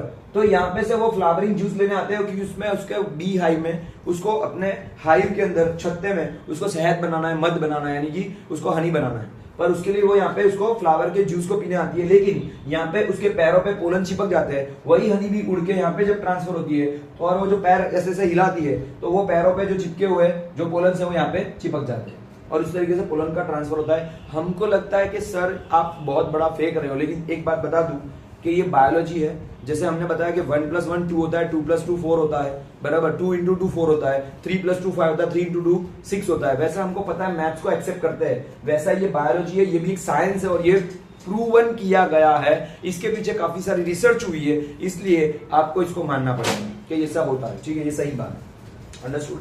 तो ऐसे इस तरीके से होता है, यानी honey bee is the one kind of agent, दूसरा होता है कि विंड, देन तीसरा होता है बटरफ्लाई, चौथा होता है छोटे छोटे बर्ड्स, हमिंग बर्ड है, या छोटे छोटे, हमारे इंडिया में काफी सारे बर्ड्स हैं। तो बर्ड्स क्या करने आते हैं फ्लावर पे? तो बर्ड्स जो होते हैं ना, वो फ्लावर के अंदर कीड़े होते हैं, मतलब जो इंसेक्ट्स होते हैं, वो न्यूट्रिएंट्स लेने के लिए यहाँ पे फ्लावर के अंदर बैठे होते हैं, वो कीड़ों को खाने के लिए बर्ड्स आते हैं। तो बर्ड्स क्या करते हैं? यहाँ पे अपनी बिक डालेंगे, चोंच अंदर डालेंगे, तो क्या होगा? उनकी बिक के ऊपर, चोंच के ऊपर क्या हो जाता है? ये पोलन चिपक जाते हैं, और फिर वो जब यहाँ पे वापिस बैठते हैं तो क्या होता है? ये पोलन यहाँ से यहाँ पे ट्रांसफर होते हैं, और ये सही है, इस तरीके से होता है। इस दुनिया में जितने भी पौधे उगे ना वो सभी इंसान ने नहीं उगाए, जितने भी जंगल है फॉरेस्ट है वो इंसान ने नहीं उगाए, लेकिन सबसे बड़ा उसमें हाथ है वो बर्ड्स का है, मतलब सबसे बड़ा बैरियर कोई एजेंट्स है वो बर्ड्स है, क्योंकि बर्ड्स जब फ्रूट खाते हैं तो उनके सीड्स या बर्ड्स जो भी खाते हैं उनके सीड्स उनके बॉडी के अंदर जाते हैं और जो अनडाइजेस्टेड होते हैं वो जब रिमूव करते हैं, जब वो टॉयलेट करते हैं छोटी देसी भाषा में, तो तब वो कहीं ना कहीं मतलब वो खाने के बाद वो उड़ के कहीं और जाते हैं और वो जब टॉयलेट करते हैं तो वहां से उसका ग्रेन जो उसका सीड होता है वो कहीं ना कहीं जमीन पे गिरता है, वो 2-3 मंथ तक पड़ा रहता है और फिर धीरे धीरे करके जर्मिनेट होता है और नया पौधा बनता है। इस तरीके से पूरे सारे के सारे पौधे बने हैं और ये सही बात है, ठीक है। तो इस तरीके से हमको पढ़ना था फ्लावरिंग प्लांट के बारे में। ये आपकी डाइजेस्ट के अंदर देखने जाओ तो क्वेश्चन नंबर 26 है कि what is the bisexual flower और what is the unisexual flower. तो हमने बात किया कि बाइसेक्सुअल फ्लावर में स्टामेन होता है, फिलामेंट होता है, एंथर होता है, पोलन ग्रेन होता है। वैसे ही फीमेल पार्ट में पिस्टिल होता है, उसके अंदर स्टिग्मा, स्टाइल, ओवरी होती है और इस तरीके से जाइगोट बनता है। जाइगोट बनने के बाद वो प्रोसेस होता है और उसमें से फ्रूट बनता है। फ्रूट में से पहले कवरिंग आता है, देन उसके अंदर सीड बनता है और उसके बीच का मटेरियल बनता है और साथ में वो फ्रूट हम लोग खाते हैं और वही फ्रूट के जब सीड को हम लोग उसके बीज को हम लोग फेंक देते हैं और उसमें से नया पौधा वही का वही जर्मिनेट होता है। It is known as the reproduction in the flowering plant. लेकिन मेरा मेन टॉपिक था मुझे रिप्रोडक्शन सिखाना है, सेक्सुअल रिप्रोडक्शन सिखाना है जो हमारे ह्यूमन के अंदर किस तरीके से होता है उसके बारे में हमको इन डेप्थ बात करनी है, ठीक है। तो now I am going to the first, मतलब ऐसा टॉपिक बोलने जा रहा हूं। अभी 25 मिनट्स तो ऑलरेडी हो चुकी है पर मैं अभी मेन टॉपिक पे जा रहा हूं जो है ह्यूमन के अंदर रिप्रोडक्शन किस तरीके से होता है, उसमें किस तरीके से बात करते हैं, उसमें हम लोग डिटेल में जाएंगे। Okay students, now we are going to teach you, I am going to teach you about the reproduction, sexual reproduction in female, मतलब मेल यानी ह्यूमन, ठीक है। ह्यूमन के बारे में हम लोग सेक्सुअल रिप्रोडक्शन का टॉपिक करने जा रहे हैं। अभी हमको कोई एनिमल के बारे में नहीं पढ़ना है, लेकिन हमको सेक्सुअल रिप्रोडक्शन पढ़ना है ह्यूमंस के अंदर। और ह्यूमंस के अंदर सेक्सुअल रिप्रोडक्शन पढ़ने से पहले हमको, मैंने जनरल फिगर ड्रॉ की है जो फीमेल के यूटेरस की, और मुझे पहले फीमेल्स के बारे में बताना है कि फीमेल्स में सबसे पहले तो ये बात करते हैं, उससे पहले हम लोग ये बात करेंगे कि प्यूबर्टी क्या होती है। सबसे पहले एक बात करनी ये भी है कि प्यूबर्टी क्या होती है, साथ में ये बात भी करनी कि प्यूबर्टी में क्या क्या चेंजेस होते हैं, एडोलसेंस क्या होता है, प्यूबर्टी क्या होती है, चेंजेस क्या होते हैं, और उसमें फीमेल और मेल की बॉडी में, कि बॉय और गर्ल्स की बॉडी में क्या क्या फिजिकल चेंजेस होते हैं, ठीक है। तो वो चेंजेस क्या होते हैं उसके बारे में हमको बात करना है, ठीक है। सबसे पहले हम लोग बात करने जा रहे हैं सेक्सुअल रिप्रोडक्शन इन ह्यूमन में, सेक्सुअल रिप्रोडक्शन इन ह्यूमंस, ठीक है। पर उससे पहले हम लोग बात करने जा रहे हैं कि मेल में यानी कि बेबी बॉय में और बेबी गर्ल में क्या क्या फिजिकल चेंजेस होते हैं। सबसे पहला का सवाल है जो 2 मार्क में पूछा जाता है। जैसे कि मैं बात करूं कि फिजिकल चेंजेस क्या क्या होते हैं, देखो 12 साल की उम्र तक दोनों ही, मतलब बेबी बॉय हो या बेबी गर्ल हो, यानी गर्ल और बॉय की बॉडी में कोई ज्यादा बोलते हैं डिफरेंस नहीं होता है। सिर्फ और सिर्फ यूरिन करने की जो जगह है वहां पे से ही दोनों का डिफरेंशिएशन, यानी कि यूरिनरी जो सेक्स ऑर्गन होते हैं उसमें से ही आपको डिफरेंस पता चलता है। मान लो कि एक छोटा बेबी ने जन्म लिया है, कोई भी, जैसे हम भी हमारे मदर से ही आए हैं, हम ऑल, मतलब इस दुनिया में जितने भी ह्यूमंस है वो सबके सब अपने मदर से ही जन्म लिए, मैं भी, आप भी, हर कोई, ठीक है। तो जब कोई छोटा बच्चा जन्म लेता है तो वो बच्चे को सबसे पहले जब डॉक्टर, मतलब उनको जब डिलीवरी करवाते हैं तो सबसे पहले उसको जैसे बाहर निकालते तो वो पहले उसका सेक्स ऑर्गन ही देखते हैं, मतलब यूरिन वाले पोर्शन को ही देखते हैं कि अगर मान लो वजाइनल पोर्शन है तो वो बेबी गर्ल होगी, और अगर मान लो कि पेनिस पोर्शन आया तो उसको बोलेंगे बेबी बॉय है। उसके बारे में हम लोग इन डेप्थ बात करेंगे, लेकिन अभी जनरल बात चल रही है, ठीक है। तो बेबी गर्ल या बेबी बॉय वो सिर्फ और सिर्फ यूरिनरी की जगह से पता चलता है, और वो कैसे होता है हम लोग डिटेल में बात करेंगे। लेकिन पहले हम लोग बोलते हैं कि क्या क्या चेंजेस होते हैं बॉडी में, इसके बारे में बात करते हैं। उससे पहले हम लोग प्यूबर्टी के बारे में बात करते हैं। तो 12 साल की एज तक बेबी बॉय और बेबी गर्ल का बॉडी अगर देखने जाए, बॉडी स्ट्रक्चर देखने जाए तो सेम जैसा होता है, सिवाय के जहां से यूरिन करते हैं वही डिफरेंट जगह होती है, मतलब वही प्लेसेस अलग होता है, वहां से थोड़ा बहुत चेंजेस होता है, बाकी सब कुछ नॉर्मल होता है। 12 साल की एज तक दोनों की बॉडी में बहुत ज्यादा कोई डिफरेंस नहीं होता है। पर जब 12 की एज खत्म होती है, मतलब 12 की एज खत्म होती है, तो बेबी गर्ल और बेबी बॉय, वो बेबी बॉय में से बॉय बनता है और बेबी गर्ल में से वो गर्ल बनती है, देन वो फीमेल बनती है, और देन बॉय होता है वो मेल बनता है। लेकिन कैसे ट्रांसफर, किस तरीके से बॉडी में फिजिकल चेंजेस होते हैं उसके बारे में बात करते हैं हम लोग। तो सबसे पहले मैं गर्ल्स के बारे में बात करना चाहता हूं। तो गर्ल्स में क्या क्या चेंजेस होते हैं एट द एज ऑफ 12। देखो इससे बर्थडे पे कोई लेना देना नहीं है। मान लो कि अगर आज कोई भी किसी की, अगर मान लो कि आज अभी कोई शादी चल रही है, जो भी हो तो चलेगा, भले वीडियो को ऊपर नहीं चलेगा, थोड़ी देर लगेगी, लेकिन उसके बाद सब नॉर्मल हो जाएगा। तो कई फटाके फूट रहे, ठीक है, अभी फटाके तो अच्छी तरह से फूट रहे, पर फिर जिसके फटाके फूट रहे हैं उनके लाइफ में फिर उनके फटाके फूटने चालू हो जाएंगे, ऐसा होता है, सही है ना। तो शादी करो तो फटाके कम फोड़ना, वरना तुम्हारी लाइफ में भी फटाके फूटने वाले हैं। ठीक है, चलो आते टॉपिक पे। यहाँ पे प्यूबर्टी किसको बोलते हैं? प्यूबर्टी का मतलब होता है एज ऑफ द एडोलसेंस या टीनेज एज की बात चल रही है। 13 की एज से जब एंट्री होती है और 13 से लेकर 20 की एज जब तक होती है उसको टीन एज बोलते हैं, यानी कि प्यूबर्टी बोलते हैं, जहां से बोलते हैं ना फिजिकल चेंजेस बॉडी में आते हैं। अब गर्ल्स में क्या क्या चेंजेस होते हैं उसके बारे में बात करते हैं। गर्ल की बर्थडे की बात नहीं कर रहा हूं, ऐसा नहीं कि आज मान लो कि 12 साल खत्म हुए और कल से 13वां साल शुरू हो और कल से प्यूबर्टी शुरू, नहीं। एक्चुअली ऐसा होता है कि वो depends on the body structure. अगर बॉडी स्ट्रक्चर ठीक है, परफेक्ट है, बराबर हेल्दी बॉडी है, अगर घर का बैलेंस डाइट रेगुलर करती है गर्ल, तो उसका हो सकता है कि 12 ईयर खत्म होने के बाद 13वां साल शुरू होता है, 13वां साल तब जब शुरू होता है तब से उनका पहले मंथ से दूसरे मंथ से कोई भी मंथ से उनका प्यूबर्टी स्टार्ट होता है, जिसमें पीरियड्स आना शुरू होते हैं। सुनना पहली बात, जब गर्ल्स को फर्स्ट टाइम पीरियड्स आना शुरू होता है, एमसी आना शुरू होता है, यानी कि मेंस्ट्रुएशन साइकिल शुरू होती है ना, वो फर्स्ट टाइम पीरियड को बोलते हैं मेनार्क पीरियड। क्या बोलते हैं? पहली बार जब गर्ल्स में ब्लीडिंग होता है, पहली बार जब एमसी आता है, उसको बोलते हैं मेनार्क। क्या बोलते हैं उसको? मेनार्क वर्ड है, फर्स्ट टाइम एमसी को बोला जाता है मेनार्क। और ये 1 मार्क का सवाल है। First time MC release in the girls body, it is known as the menarche. ठीक है, और ये पहली बार जब एमसी आता है तभी पता चलता है कि फीमेल में यानी गर्ल्स में, अभी बेबी गर्ल्स से वो गर्ल में कन्वर्जन हो रहा है, उसके फिजिकल बॉडी का मतलब कुछ चेंजेस हो रहा है, मेनार्क स्टार्ट होता है। फिर वो पीरियड्स हर मंथ आने लगते हैं, उसके बारे में बात करने वाले हैं। अब क्या क्या चेंजेस होते हैं बॉडी में?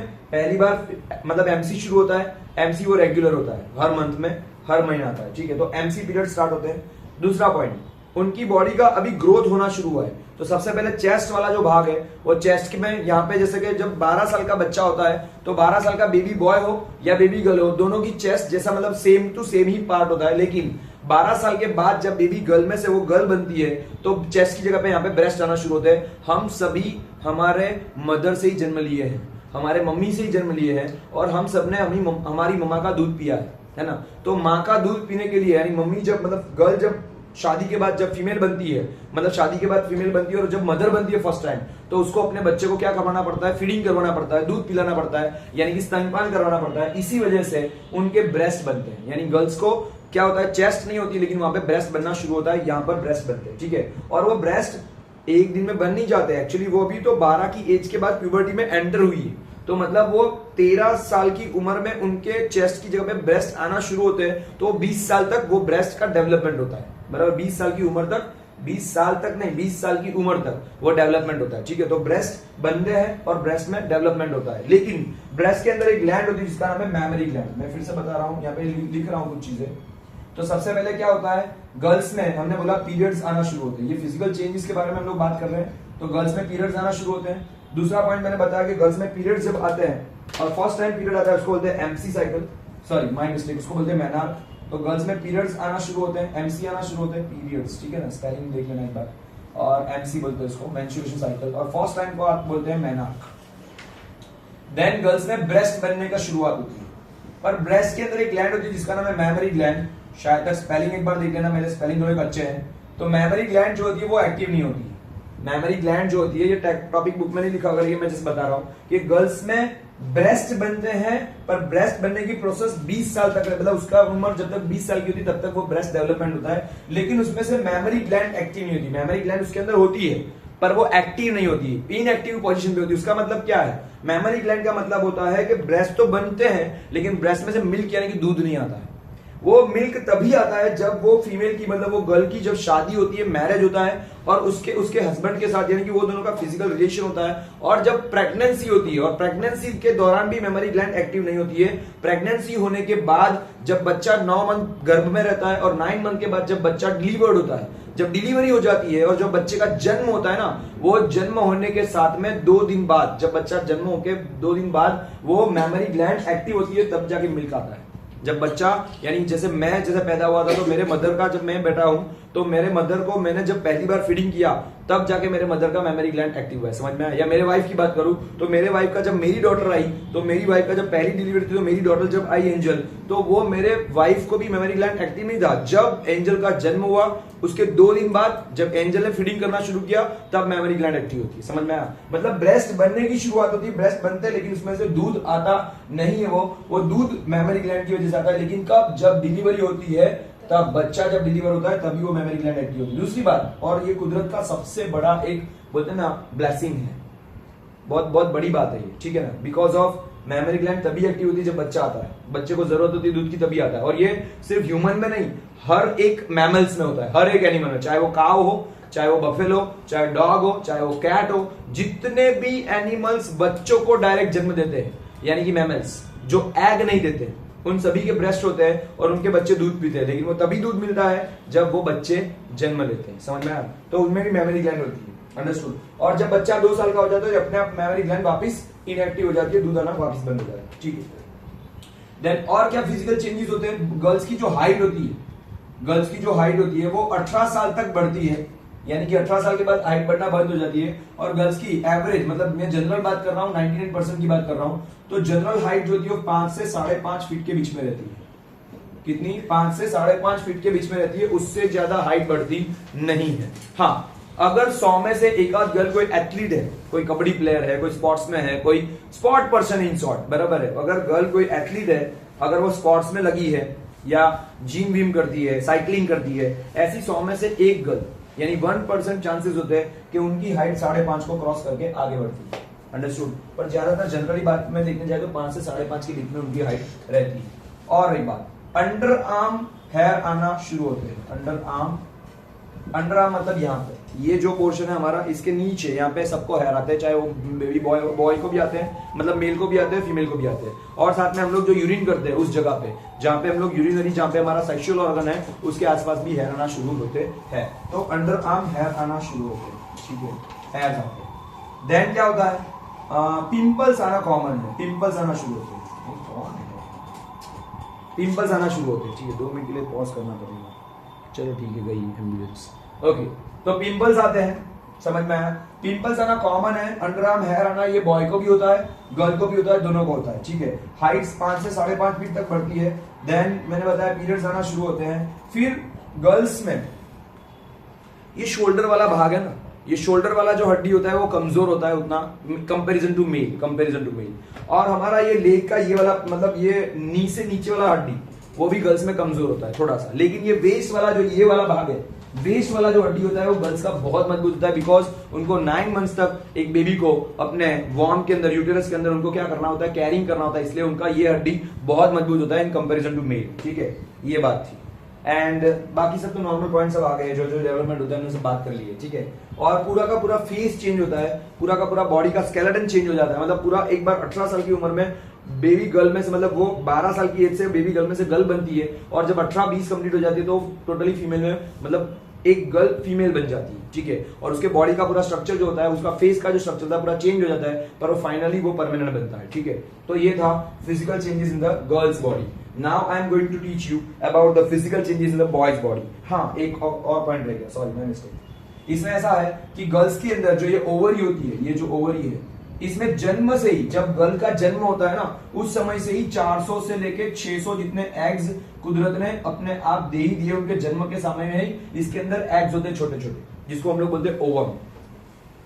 और यही जो एग्स होते हैं वो एग्स इनके जन्म के दौरान 400 से 600 जितने एग्स होते हैं, और वही एग्स हर मंथ में एक एक एग एक्टिव होता है और वो यहां पर पहुंचता है। वो हम लोग बात करेंगे, इस बारे में टॉपिक लेना ही है तो पर ये जो एग्स होते हैं ना, वो एग्स के साथ में यहाँ पर ये जो एग्स को एक्टिव करने के लिए, ओवरी के अंदर एग्स को एक्टिव करने के लिए फीमेल का जो सेक्स हार्मोन है फीमेल का, और वो सेक्स हार्मोन का नाम है ईस्ट्रोजन। ये 1 मार्क का और एक क्वेश्चन है जिसका नाम है फीमेल सेक्स हार्मोन। क्या बोल रहा हूं मैं? फीमेल सेक्स हार्मोन को बोलते हैं ईस्ट्रोजन। क्या बोलते हैं? ईस्ट्रोजन। इसका दूसरा एक नाम है, ये 1 मार्क का क्वेश्चन है, प्रोजेस्टेरॉन। क्या बोलते हैं इसको? प्रोजेस्टेरॉन। यानी फीमेल का जो सेक्सुअल हार्मोन है उसको बोलते हैं ईस्ट्रोजन, या दूसरा नाम है उसका प्रोजेस्टेरॉन। ये 1 मार्क के क्वेश्चन है, ध्यान देना, ठीक है?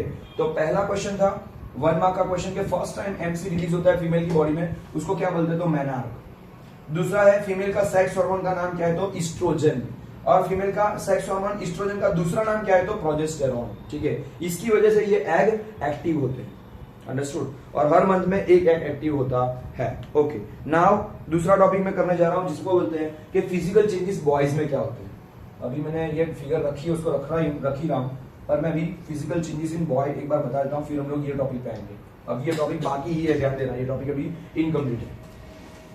Okay, physical changes in boys body, physical changes in boys body, मतलब बॉयज में क्या क्या उसकी बॉडी में चेंज होता है। पहली बात, 14th की एज से बॉयज की बॉडी में चेंजेस होना शुरू होते हैं। गर्ल्स में इन कंपैरिजन टू बॉयज 2 साल पहले मैच्योरिटी स्टार्ट होती है। गर्ल्स में 12 की एज से प्यूबर्टी स्टार्ट हो जाती है। गर्ल्स में एडोलसेंस का बॉयज में जो एडोलसेंस की शुरुआत होती है वो 14 से होती है, और 14 तक हमारे मतलब हर एक बॉय की बात कर रहा हूं, उनके बॉडी में लाइफ में जब 12-13 साल की उम्र होती है तब तक उनकी बॉडी में कोई भी स्पर्म नहीं होते, स्पर्म होते ही नहीं है या स्पर्म बनते ही नहीं है। 12 की 13 की साल कंप्लीट होती है, उसके बाद जब 14 की एज आती है तब पहली बार स्पर्म बनना शुरू होते हैं। यानी स्पर्म्स जो होते हैं बॉडी में, ये बॉडी में कहां पे होते हैं, जैसे कि मैं बता दूं कि मेल का जो सेक्सुअल हार्मोन है, मतलब हमारा जो यूरिन करने की जगह है, जिसका जहां पे हम लोग यूरिन करते हैं वहां पे पेनिस होता है, वो सेंटर के पोर्शन को पेनिस, जैसे हम लोग यूरिन करते हैं उसको पेनिस बोलते हैं। उसके नीचे एक पाउच जैसा होता है जिसको हम लोग बोलते हैं स्क्रोटम पाउच। मैं यहाँ पे डायग्राम बता रहा हूं, तो ये जो है स्क्रोटम पाउच है, उसके अंदर 2 एग जैसा स्ट्रक्चर होता है। ठीक है, और इस पाउच को बोलते हैं स्क्रोटम पाउच। क्या बोलते हैं इसको? Scrotum pouch. स्क्रोटम पाउच, इसके अंदर 2 एग जैसा स्ट्रक्चर होता है जिसको बोलते हैं टेस्टिस। क्या बोलते हैं? टेस्टिस। ठीक है, एक दिन मुझे डाइजेस्ट दे दो तो उसमें मैं फोटोग्राफ दिखा दूं।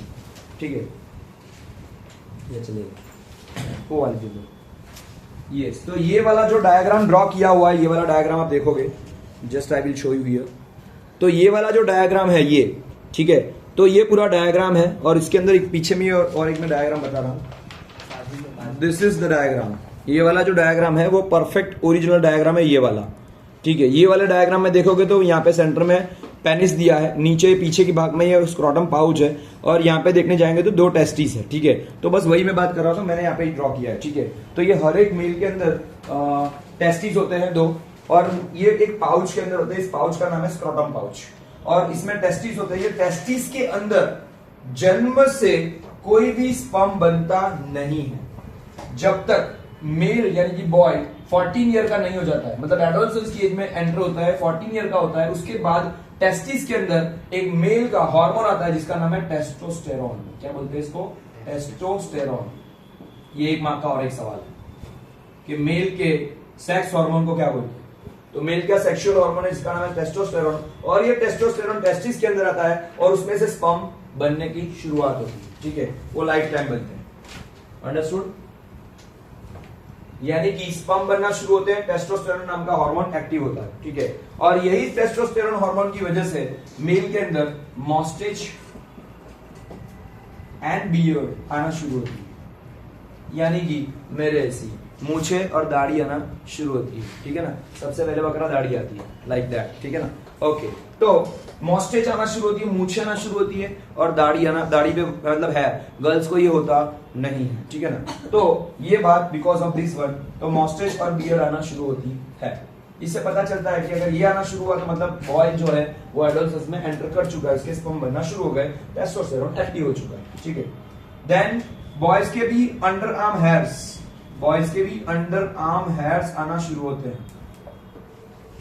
अंडर आर्म हेयर मतलब जहां पे यूरिन करते हैं उस जगह पर भी, वहां पर भी साइड में हेयर आते हैं, और साथ में अंडर आर्म यानी नीचे हेयर आते हैं, साथ में चेस्ट के आगे भी हेयर आना शुरू होते हैं। बॉयज में चेस्ट बनती है, ब्रेस्ट नहीं बनती। ठीक है, बॉयज में चेस्ट बनती है, और इनका ये वाला भाग, हमारा ये वाला भाग, शोल्डर वाला भाग मजबूत होता है, ताकि हम लोग जब जिम में जाते हैं तो हमारा बॉडी ऐसा वी शेप बनाता है। ठीक है, तो मेल की बॉडी ऐसे बनती है, देखने जाए तो मेल की बॉडी इस तरीके से होती है। ये वेस्ट वाला भाग है, कमर वाला भाग है, और यहां से ऊपर ये शोल्डर वाला भाग है। ठीक है, तो हमारी बॉडी में वी शेप बनता है।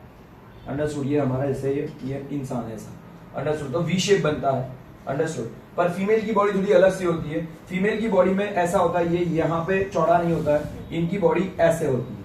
फीमेल की बॉडी इस तरीके से होती है, उनका वेस्ट वाला पोर्शन जो होता है ना वो थोड़ा बड़ा होता है।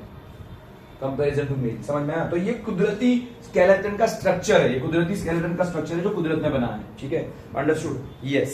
फिर क्या क्या चेंजेस होते हैं बॉडी में? तो हमने बताया स्पर्म आना शुरू होते हैं, स्पर्म बनना शुरू होते हैं, टेस्टोस्टेरोन एक्टिव होता है, मोस्टेज आना शुरू होती है, बियर्ड आना शुरू होती है, अंडरआर्म हेयर आते हैं, चेस्ट बनती है, और साथ में हमारी जो बॉय की जो हाइट होती है वो 18, 18.5 या 19 साल तक क्रिएट होती है, मतलब इंक्रीज होती है, और जनरली 5.5 से लेकर 6 फीट तक की होती है। क्या होती है?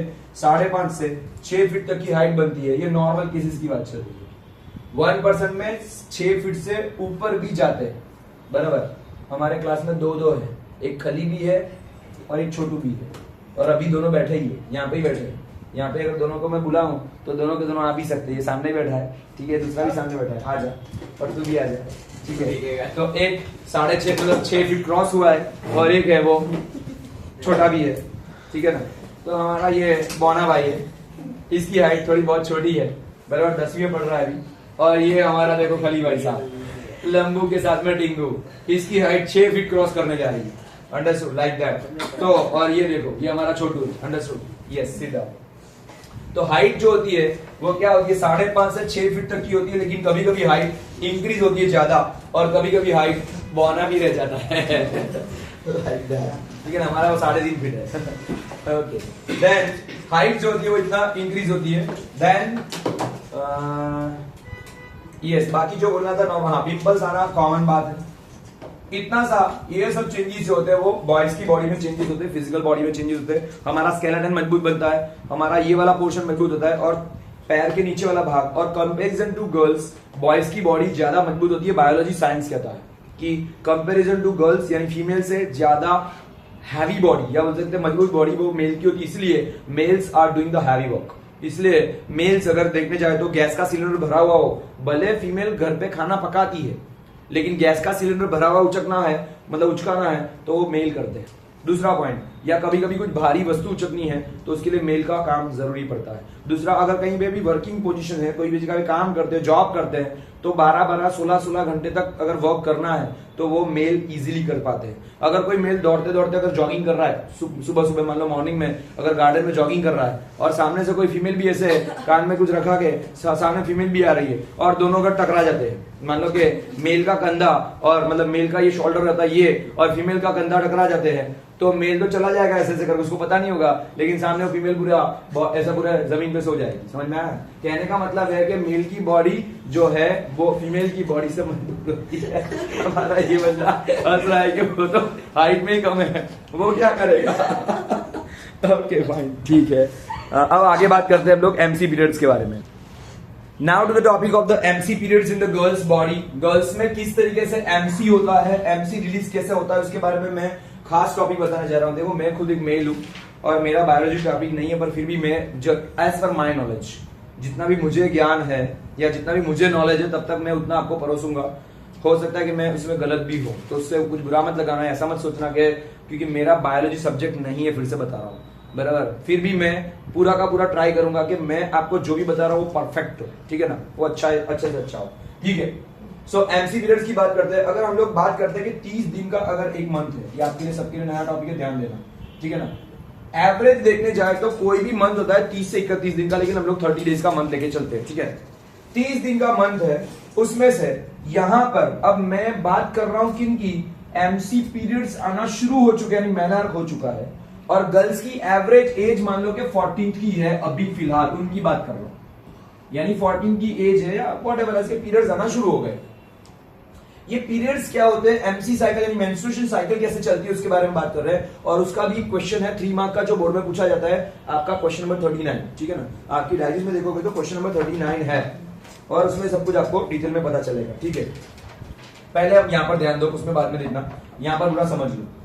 तो जब गर्ल्स की बॉडी यानी गर्ल, जब बेबी गर्ल जन्म लेती है, सुनना, जब छोटी बेबी गर्ल का जन्म होता है तो उनके जन्म के दौरान ही, सुनना, जब उनका बर्थ होता है ना, उसी समय में उनकी ओवरी के अंदर, ये फीमेल का मैंने स्ट्रक्चर ड्रॉ किया है, सेक्सुअल का मतलब यहां से नीचे का जो यूटेरस वाला स्ट्रक्चर है वो मैंने ड्रॉ किया है, यूरिनरी पोर्शन का, इनका रिप्रोडक्टिव सिस्टम का ये स्ट्रक्चर है, और उसमें एक ओवरी नाम का पार्ट होता है जो एक पैर में होता है, मतलब यहाँ पे पैर यानी ये हिंदी वाले पैर नहीं, इंग्लिश वाला पैर, मतलब जोड़ी, ठीक है ना। तो ओवरी की एक पैर होती है और उस ओवरी के अंदर यहाँ पे इसके अंदर बहुत सारे एग होते हैं, अप्रोक्सीमेटली 400 to 600 या उससे भी ज्यादा एग्स जन्म के दौरान ही होते हैं। अब यहाँ पे 2 मिनट के लिए सुन लेना पहले।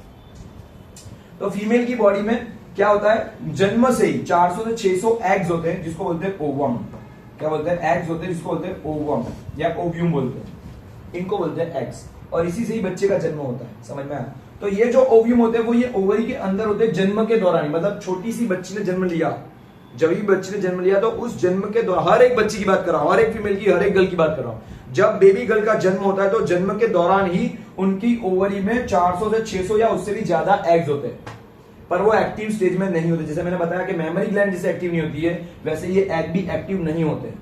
पर वो कब होते हैं, जब पहली बार एमसी शुरू होता है, मेनार पीरियड आता है, मतलब वो जब पहली बार फर्स्ट टाइम पीरियड आता है ना, तब एग एक्टिव हुआ होता है, ऐसा बोल सकते हैं। मतलब वहां से एग एक्टिव होना शुरू होता है। हर मंथ में एक एग, ये 400 में से एक एग हर मंथ में एक बार, एक महीने में एक बार एक एग एक्टिव होता है और वो यहां तक पहुंचता है। सुनना आप ध्यान से, एमसी क्या होता है वो मैं बता रहा हूं पूरा, ठीक है। तो हम लोग इसको मतलब रफ कर रहा है, थोड़ा गलत रहा। तो मैं 30 डेज का मंथ ले रहा हूं, उसमें से यहां पे से ओवरी में से एक एग बोल रहा हूं, एक ओवम एक्टिव हुआ, और वो एक्टिव होने के बाद ये फैलोपियन ट्यूब, ये होती फैलोपियन ट्यूब, यहाँ पे होती है ओवरी, और ये होता है यूटेरस। सुनना ध्यान से 2 मिनट के लिए, ठीक है। तो यहाँ पे ओवरी में एग एक्टिव हुआ तो वो एग यहां से यहां पे पहुंचेगा, और यहां से पहुंचते पहुंचते ये एक ही एग है, खाली मैं इसकी जर्नी बता रहा हूं आपको। तो ये एग यहां से लास्ट में यहां पे पहुंचता है, कहां पे, यूटेरस के अंदर। ये यूटेरस वाला भाग है जहां पे बच्चा बनने वाला है, जहां पे बच्चा कैरिंग होने वाला है, उसको बोलते हैं यूटेरस, ठीक है।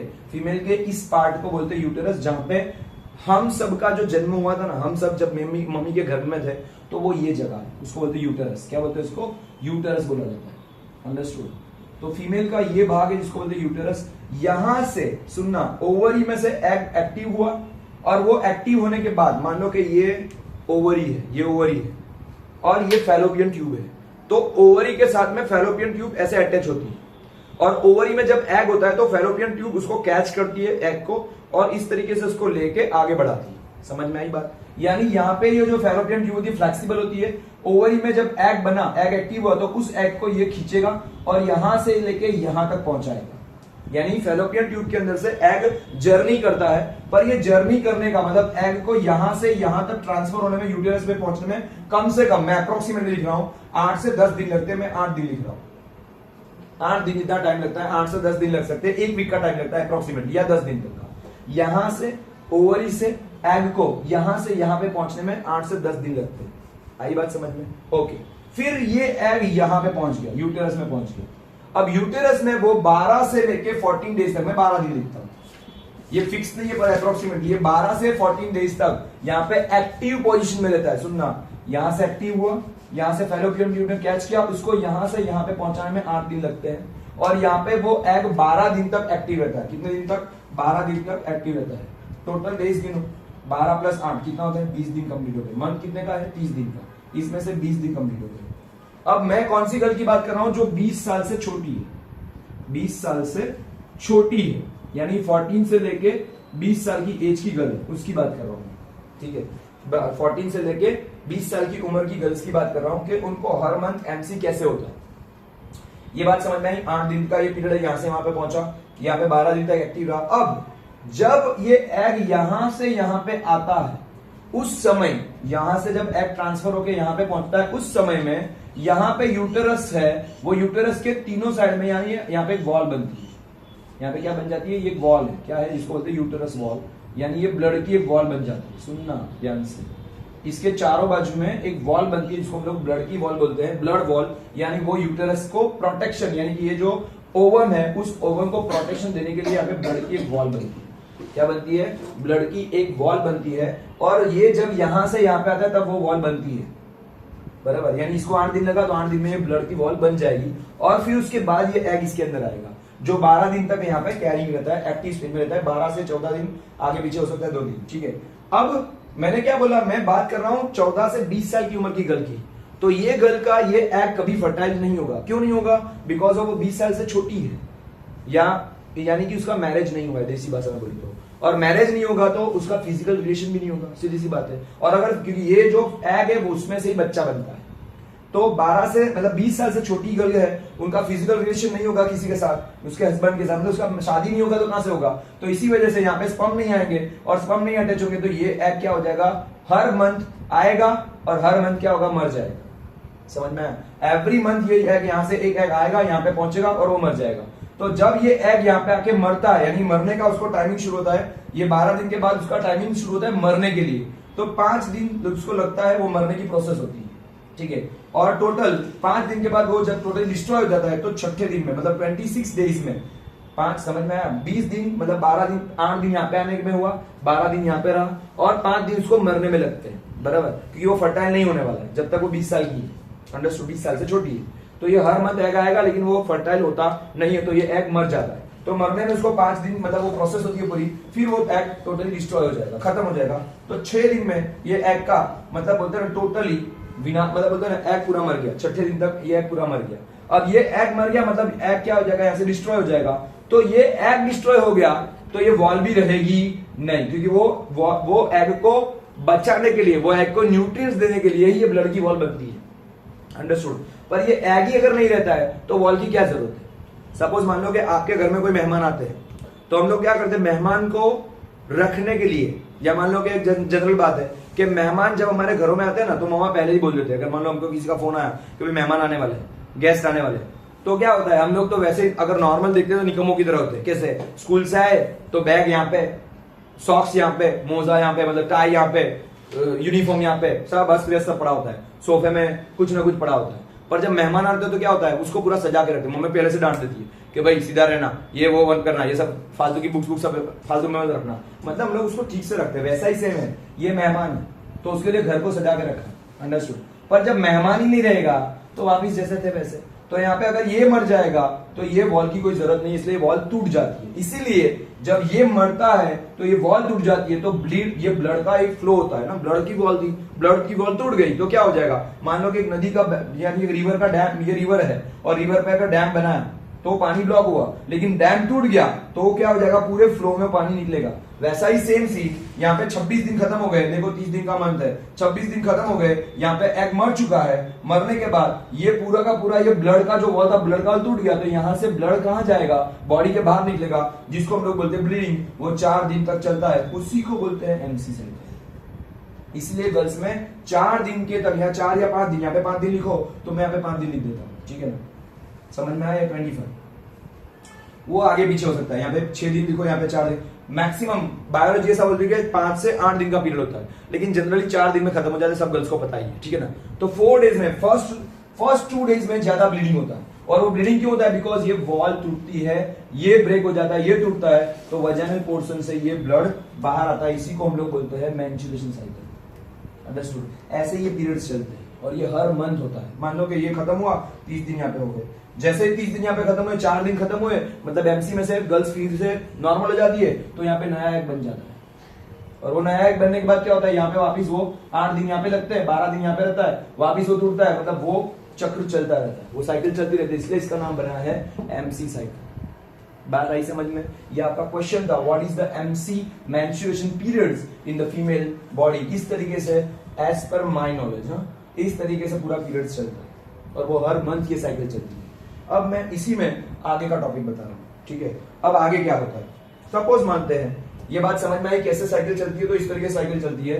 अब मान लो कि फर्टिलाइजेशन कैसे होता है, फर्टिलाइजेशन कैसे होता है उसके बारे में बात करते हैं। और हाँ, मैंने 400 से 600 एग क्यों लिखे, तो मैं वो भी बता रहा हूं। मान लो कि 13th की एज से फर्स्ट टाइम एमसी आना शुरू हुआ, 13th की एज से फर्स्ट टाइम एमसी आना शुरू हुआ, तो पहली बार जो एमसी आता है उसको हम लोग मेनार्क बोलते हैं, लेकिन आखिरी बार एमसी कब आता है गर्ल्स की बॉडी में, फीमेल की बॉडी में आखिरी बार एमसी आता है, वो होता है 45 की एज से लेके 48 की एज तक, ये एज तक एमसी आता है, उसके बाद एमसी आता नहीं, एमसी आना बंद हो जाता है। तो लास्ट टाइम जब, जैसे पहली बार का एमसी आता था उसको बोलते थे, पहली बार जब एमसी शुरू हुआ, ब्लीडिंग शुरू हुआ बॉडी में, उसको बोलते हैं मेनार्क।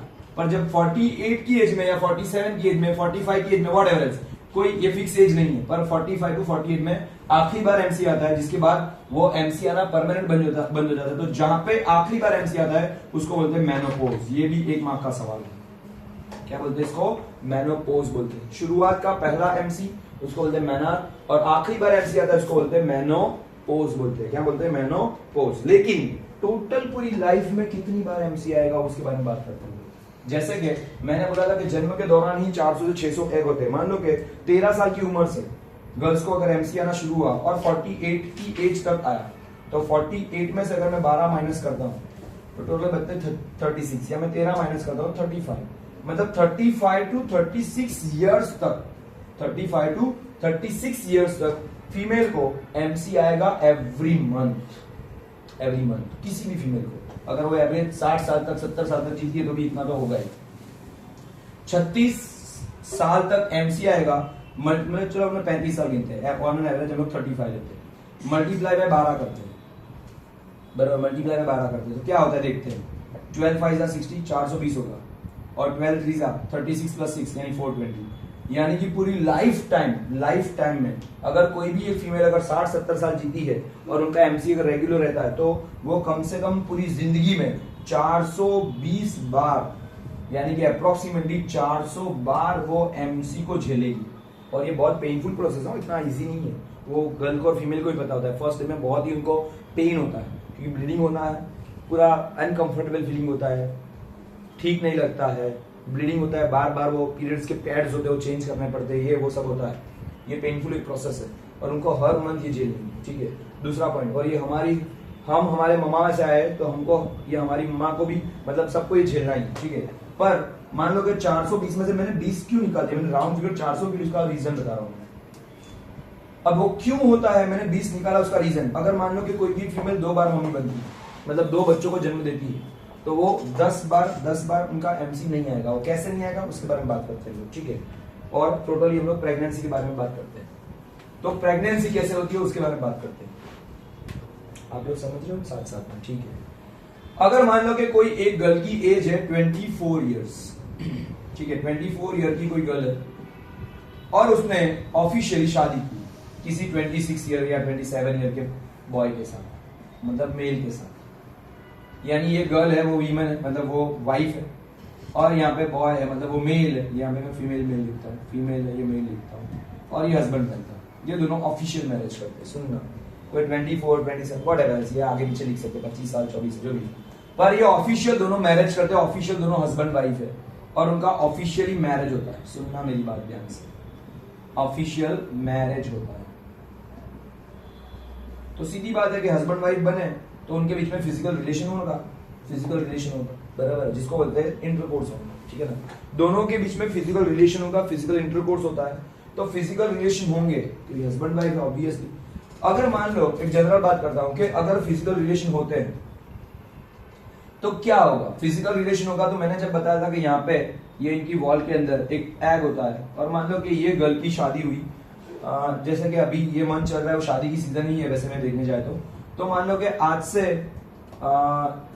20 दिन पहले या मान लो 1 मंथ पहले शादी हुई और ये दोनों हस्बैंड वाइफ गोवा कपल है, मतलब दोनों गोवा हनीमून करने गए, कहीं ना कहीं घूमने गए, और ये गर्ल का, ये जो गर्ल है वो गर्ल का मान लो कि लास्ट मंथ में यानी अभी मैंने ये जो वीडियो बना रहा हूँ दिसंबर मंथ में बना रहा हूँ, और दिसंबर की 2nd डेट है, मान लो कि ये गर्ल की एक डेट है 20 अक्टूबर, मतलब हर महीने की डेट इनकी फिक्स होती है, आगे पीछे हो सकता है। 20 अक्टूबर को मान लो कि ये फीमेल को एमसी आया था लास्ट टाइम रेगुलर। 20 अक्टूबर को अगर मान लो कि एमसी उसको रिलीज हुआ था, उसके बाद उसकी शादी हुई 5 नवंबर को, एक एग्जांपल लेते हैं कि 5 नवंबर को शादी हुई और ये दोनों हस्बैंड वाइफ 10 नवंबर को घूमने चले गए गोवा, ठीक है, और दोनों के बीच में फिजिकल अटैचमेंट हुआ, और मान लो कि या 10 नवंबर को 5 नवंबर व्हाटएवर वो लोग गए, उनके बीच में फिजिकल रिलेशन हुआ, और ये गर्ल को 20 नवंबर को, ये 20 अक्टूबर को एमसी आया तो 20 नवंबर को एमसी आना जरूरी है। पर मान लो कि 20 नवंबर को एमसी नहीं आता है, सुनना मेरी बात ध्यान से, अब 1 मंथ हो चुका है एमसी नहीं आया और दोनों हस्बैंड वाइफ है, उन्होंने दोनों ने फिजिकल रिलेशन किया है, मतलब दोनों ने इंटरकोर्स किया है, ठीक है। यहाँ पे मान लो कि 20 नवंबर को एमसी नहीं आता तो 10 दिन तक फीमेल ने वेट किया, यानी कि 30 नवंबर हो चुकी है, 30 नवंबर कंप्लीट हो चुकी है, ठीक है। अब 30 नवंबर हो चुकी है, 1 महीना 10 दिन हो चुका है तो मतलब एमसी नहीं आया और दोनों के बीच में फिजिकल रिलेशन हुआ है, तो उसका मतलब ये है कि एमसी नहीं आया है। और एमसी नहीं आया है तो वो गर्ल को एक क्वेश्चन मार्क होगा। क्या होगा? एक क्वेश्चन मार्क होगा। क्या क्वेश्चन मार्क होगा? ये गर्ल सोचेगी कि भाई एमसी आया नहीं है, उसका मतलब कुछ साइन है। क्या साइन है? तो वो गर्ल उसके हस्बैंड को बोलेगी कि मुझे एक डाउट है, एक क्वेश्चन है। क्या डाउट है? कि मैं पॉजिटिव हुई हूं, ऐसा लग रहा है। पॉजिटिव का मतलब होता है प्रेग्नेंट। क्या बोलते हैं इसको? प्रेगनेंसी है, ऐसा बोल सकते। कैसे पता चला? प्रेगनेंसी अगर डिटेक्ट होती है तो वो पहले चेक कैसे करते हैं उसके बारे में बात करता हूँ। एक किट आती है, आज से 25 साल पहले किट नहीं आती थी, लेकिन अभी मार्केट में मिलती है। मेडिकल शॉप में जाओगे तो वहां पे प्रेगा न्यूज करके किट आती है।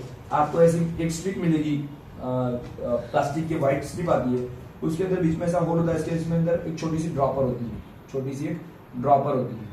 और उसमें क्या करते हैं कि फीमेल, जैसे ये फीमेल है, ये गर्ल है, इसने शादी की, उसके हस्बैंड के साथ फिजिकल रिलेशन हुआ, तो ये गर्ल अपना यूरिन जो होता है, यूरिन, वो यूरिन का थोड़ा सा मतलब सैंपल लेगी और वो सैंपल को ये ड्रॉपर के अंदर, मतलब ड्रॉपर से वो सैंपल को लेंगे और ये ड्रॉपर में यूरिन डालेंगे और ये ड्रॉपर से इसके अंदर यूरिन के 2-3 बूंद डाल के चेक करेंगे। समझना, फीमेल का यूरिन ये स्ट्रिप में डालना है, 2-3 बूंद डालेंगे तो यहाँ पे 2 स्ट्रिप होती है, 2 लाइन्स होती है। अगर ये एक स्ट्रिप अगर रेड होती है, एक स्ट्रिप अगर रेड होती है तो वो पॉजिटिव नहीं है, मतलब प्रेगनेंसी नहीं है। तो फिर कुछ प्रॉब्लम हो सकती है, तो खाने पीने में या कहीं बाहर घूमने गए तो शायद ना हो। पर मान लो कि दोनों स्ट्रिप अगर रेड हो गई, दोनों स्ट्रिप अगर रेड हो गई है, उसका मतलब है कि वो गर्ल सच में पॉजिटिव हुई है, सच में प्रेगनेंसी हुई है। समझ में आया? ये प्रेगनेंसी को चेक करने के लिए किट ली जाती है। अगर ये मान लो कि घर पे पॉसिबल नहीं है तो लोग गायनेकोलॉजिस्ट, फीमेल के डॉक्टर को बोलते हैं गायनेकोलॉजिस्ट। क्या बोलते हैं? गायनेकोलॉजिस्ट, जो फीमेल का स्पेसिफिक डॉक्टर होता है, स्पेशल डॉक्टर होता है। ज्यादातर फीमेल डॉक्टर ही होती है, 100 में से 90, 10 मेल भी होते हैं, जरूरी नहीं। पर ये डॉक्टर के पास जाएंगे, डॉक्टर को कहेंगे कि भाई मेरा एमसी साइकिल था, 1 महीना ऊपर 10 दिन हो गए, अभी एमसी नहीं आया, तो मुझे क्वेश्चन मार्क है। तो डॉक्टर पहले ये किट देगी, वही पे वही प्रोसेस करवाएंगे हॉस्पिटल के अंदर, यूरिन को लेके टेस्ट करके चेक करेंगे। अगर 2 स्ट्रिप आती है तो डॉक्टर बोलते हैं कि गुड न्यूज। गुड न्यूज मतलब आप अपने घर में जाके बता दो कि आप मदर बनने वाले हो, आप फादर बनने वाले हो, आप अपने पेरेंट्स को बताओ। यानी खुशी का माहौल है। इन शॉर्ट हमारे इंडिया के अंदर तो खुशी का माहौल ही है। पर अभी मैं बात कर रहा हूँ, अगर प्रेगनेंसी डिटेक्ट होती है तो क्या होता है? अगर प्रेगनेंसी होती है तो ये जो हर मंथ एमसी आता था ना, वो हर मंथ, मैंने बताया 420 के बारे में मैंने 20 बार नहीं लिखा था। अगर मान लो कि कोई फीमेल, यानी ये वाली जो गर्ल थी, उसकी शादी हो गई और उसका प्रेगनेंसी डिटेक्ट हुआ है, मतलब प्रेगनेंसी हो चुकी है, तो उसका 9 मंथ तक यहां पे से एग बनना बंद हो जाएगा, यानी उसको एमसी नहीं आएगा। ये सबसे पहली बड़ी साइन है। ये कुदरत का दूसरा एक ब्लेसिंग है। जैसे मैंने बोला था कि फीमेल को मैंने ऐसा बोला था कि फीमेल को मैंने बोला था कि मैमरी ग्लैंड जब बच्चा डिलीवर होता है तो ही एक्टिव होती है। वैसा ये भी एक बहुत बड़ा ब्लेसिंग है, बहुत बड़ी बात है कि फीमेल का ये जो एग होता है ना, यानी ये जो ओवम होता है यहाँ पे एमसी में, वो एमसी हर मंथ तब तक आता है जब तक वो प्रेग्नेंट नहीं होती है। पर मान लो कि जिस दिन उसका प्रेगनेंसी डिटेक्ट होता है तो उनको 9 मंथ्स तक ये एग बनना बंद हो जाते हैं, मतलब वो एक्टिव होना बंद हो जाते हैं, एमसी आना रुक जाता है जब तक वो बच्चा डिलीवर्ड नहीं होता। ये सबसे बड़ी बात है, इसी वजह से पता चलता है। अभी तो सब किट आती है, पहले 20-25 साल पहले ऐसा सब फैसिलिटी नहीं था। तो फीमेल को पता कैसे चलता था कि वो प्रेग्नेंट है? तो अगर मान लो कि उनकी जो डेट होती थी रेगुलर मंथ में, अगर 2 महीना ऊपर हो जाता है, डेट नहीं आती, तो उनको पता चल जाता है कि हाँ भाई प्रेगनेंसी है। ऐसा पहले सोचा जाता था, क्योंकि वो 9 मंथ तक वो प्रेगनेंसी में एमसी आता नहीं। ठीक है, चलो ये बात समझ में आई। ओके, अब हम लोग टॉपिक पे आते हैं, कुछ और टॉपिक मुझे सिखाना है। अगर मान लो ये दोनों ऑफिशियल हस्बैंड वाइफ है, दोनों के बीच में मैरिज हुआ है, ऑफिशियल मैरिज हुआ है, शादी हुई है, लेकिन अगर मान लो कि इनको बच्चा नहीं चाहिए, सुनना मेरी बात ध्यान से, यानी कि ये लोग बच्चा नहीं चाहते, प्रेगनेंसी नहीं चाहते, प्रेगनेंसी, ठीक है, प्रेगनेंसी नहीं चाहते और हस्बैंड वाइफ है ऑफिशियल, पर उनको मान लो कि प्रेगनेंसी नहीं चाहिए, तो क्या करना है? तो प्रेगनेंसी नहीं चाहते तो इनको, इसमें आपका क्वेश्चन नंबर 39 वाला, ये वाला क्वेश्चन मैं अभी समझाने जा रहा हूँ। ठीक है, मैं मेल के रिप्रोडक्टिव ऑर्गन को भी बताऊंगा, लेकिन पहले मैं ये मेथड बता रहा हूँ। ये वाला क्वेश्चन है, ये वाला क्वेश्चन, ठीक है, आप देखने जाओगे तो ये वाला क्वेश्चन है, जिसमें आपको बताया गया कि कैसे फीमेल, मतलब ये किस तरीके से ये मेथड का यूज होता है, वो मैं बताने जा रहा हूँ। ठीक है, तो अब तक मैंने जो समझा आपको समझ में आया सब कुछ? ठीक है, मान लो कि हस्बैंड वाइफ है लेकिन उनको प्रेगनेंसी नहीं चाहिए, मतलब उनको बच्चा नहीं चाहिए अभी फिलहाल, पर फिजिकल रिलेशन करने हैं, फिजिकल रिलेशन उनको करने हैं और प्रेगनेंसी नहीं रखनी है। तो इसके लिए इनको कुछ चीजों का सहारा लेना पड़ेगा, मतलब कुछ मेथड्स यूज करने पड़ेगी, जिसमें मैकेनिकल मेथड भी है, जिसमें सबसे पहले मेल जो होते हैं, मेल वो क्या करते हैं अपने पेनिस के ऊपर, मेल जो होते हैं वो अपने पेनिस के ऊपर क्या करते हैं, कंडोम्स पहनते हैं। क्या करते हैं, कंडोम्स पहनते हैं। एक पाउच जैसा स्ट्रक्चर होता है, ऐसा एक पाउच जैसा आता है, ऐसा स्ट्रक्चर, मतलब एक बैगेज जैसा होता है, ठीक है, एक कंडोम्स होता है, और वो मेल अपने पेनिस के ऊपर उसको पहन लेते हैं, ठीक है। तो ये अगर पहनेंगे और फिर फिजिकल रिलेशन करते हैं तो मेल के स्पर्म जो होंगे वो वजाइना के अंदर नहीं जाएंगे। अंडरस्टूड। जब पेनिस से मतलब जब फिजिकल रिलेशन होता है तो पेनिस वजाइनल पोर्शन में अंदर जाता है, तो यहां से स्पर्म सारे के सारे स्पर्म यहाँ पे जाते हैं।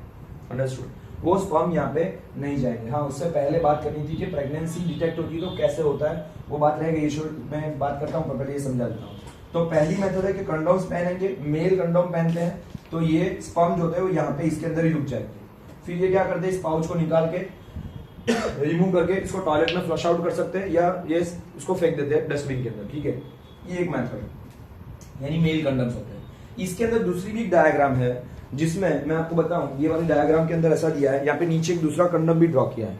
अगर आप ध्यान से देखोगे तो यहाँ पे दूसरा एक कंडोम है, दिख रहा है, ठीक है। This is the second condom. ये वाला है फर्स्ट मेल कंडोम है, पर ये वाला है वो फीमेल कंडोम है। क्या है वो, फीमेल भी कंडोम्स यूज कर सकती है, ऐसा भी एक पोजीशन है, पर ये ज्यादातर इंडिया में यूज नहीं करते, या ज्यादातर इंडिया में यूज नहीं करते हैं। ज्यादातर ये वो यूज करती है स्त्रियां, या ये वो फीमेल यूज करती है, जैसे कि अगर आप फिलीपींस जाते हैं या थाईलैंड जाते हैं, या मान लो कहीं और जगह पे जाते हैं, लीगली बिजनेस करते हैं, मतलब लीगली इसका धंधा होता है, शारीरिक धंधा, जिसको समझ जाए आप, कॉल गर्ल होती है इन शॉर्ट। जो कॉल गर्ल होती है, जो फिजिकल रिलेशंस के लिए ऑफिशियली उनके पास लाइसेंस होते हैं, और वो मान लो कि मेल को अपने साथ फिजिकल रिलेशन के लिए पैसों के लिए काम करती है, तो वो फीमेल अपने पास ऐसे कॉन्डम्स रखती है। और मान लो कि जब मेल पैसे देके उसके पास जाता है अपने सिर्फ शारीरिक सुख के लिए, तो वो मेल बोलता है कि मुझे कंडम्स नहीं रखने, तो उनके पास दोनों कंडम की फैसिलिटी होती है, तो फीमेल अपनी सेफ्टी के लिए वो कंडम्स अपने पास, मतलब वो फीमेल कंडम पहनती है। अंडरस्टूड।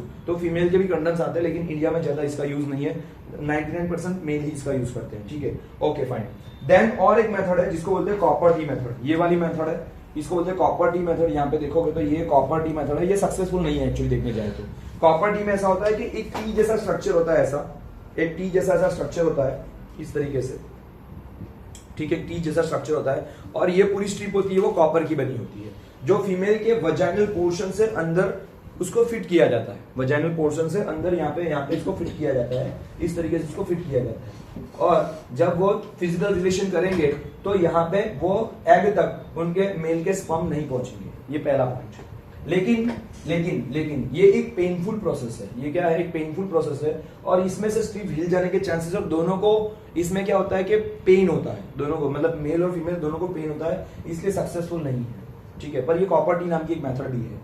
दूसरा एक पॉइंट मैं बताने जा रहा हूं, मैंने कंडम्स के बारे में बात किया, मैंने कॉपर टी के बारे में बात किया, लेकिन और एक बात करने जा रहा हूं कि मान लो कि अगर हस्बैंड वाइफ ऑफिशियल है, सुनना, और उन्होंने मान लो कि फिजिकल रिलेशन भी की है, अभी हम लोग वापिस वही का वही एग्जांपल वापिस लेते हैं। मान लो कि 27 साल का मेल है और 25 साल की फीमेल है, दोनों हस्बैंड वाइफ है, ये हस्बैंड है, ये वाइफ है, दोनों ऑफिशियल हस्बैंड वाइफ है, और दोनों ने मान लो कि ऑफिशियली फिजिकल, ऑब्वियसली यार हस्बैंड वाइफ में तो फिजिकल रिलेशन होगा, इंटरकोर्स होगा, दोनों ने इंटरकोर्स किया, ठीक है।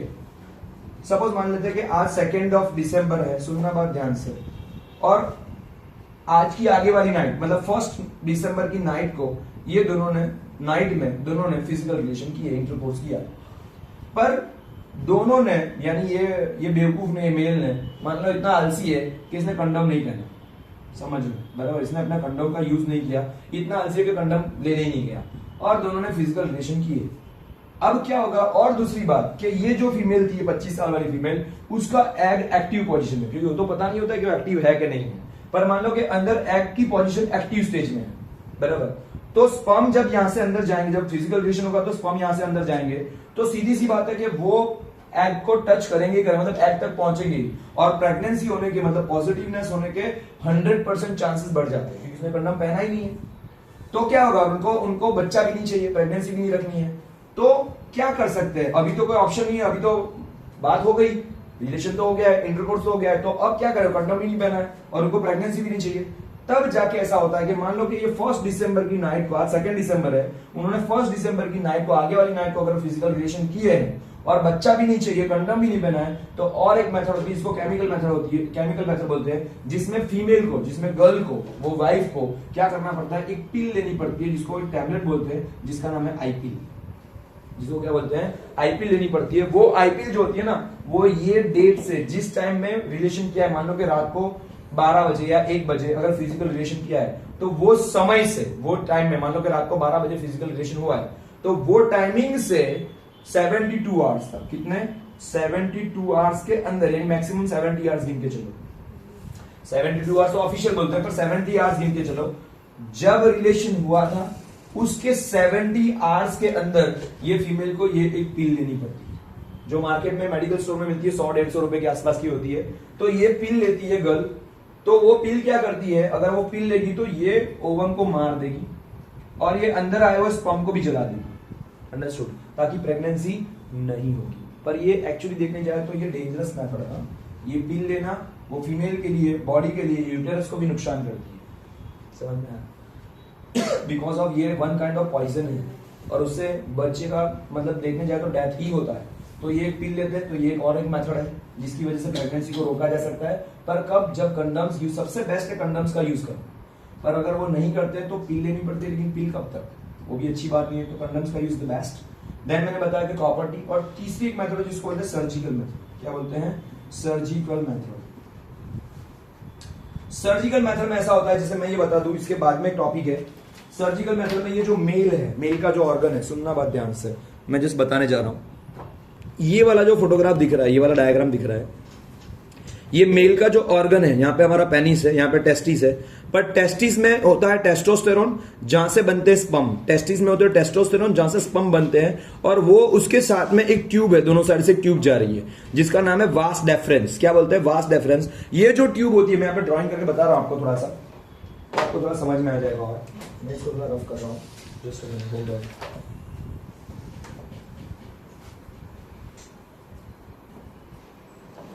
अब तक जो पढ़ा रहा हूँ बराबर समझ में आ रहा है आप लोगों को, ठीक है। मान लो कि मेल का पेनिस का पार्ट है, ठीक है, जहां से हम लोग यहाँ से यूरिन करते हैं, ये हमारा पेनिस का पार्ट है, ठीक है, और यहाँ पे नीचे स्क्रोटम पाउच है, जहां पे ये टेस्टिस है, ठीक है।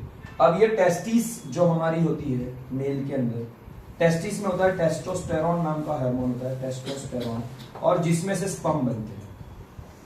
पर ये स्पर्म बनने के बाद यहाँ पे कैरिंग होते हैं, और ये स्पर्म जो होते हैं ना, यहाँ पे स्पर्म को लेके जाके, और ये कॉमन पाइप होती है मेल के अंदर, जो पेनिस होता है वहां से जो यूरिन निकलती है वो पाइप, और स्पर्म निकलने की पाइप एक ही होती है, अलग अलग पाइप नहीं होती है। यानी हमारे अंदर एक ही पाइप होती है, कॉमन पाइप, जिसमें से स्पर्म भी यहाँ से निकलते हैं और यूरिन भी यहाँ से निकलती है।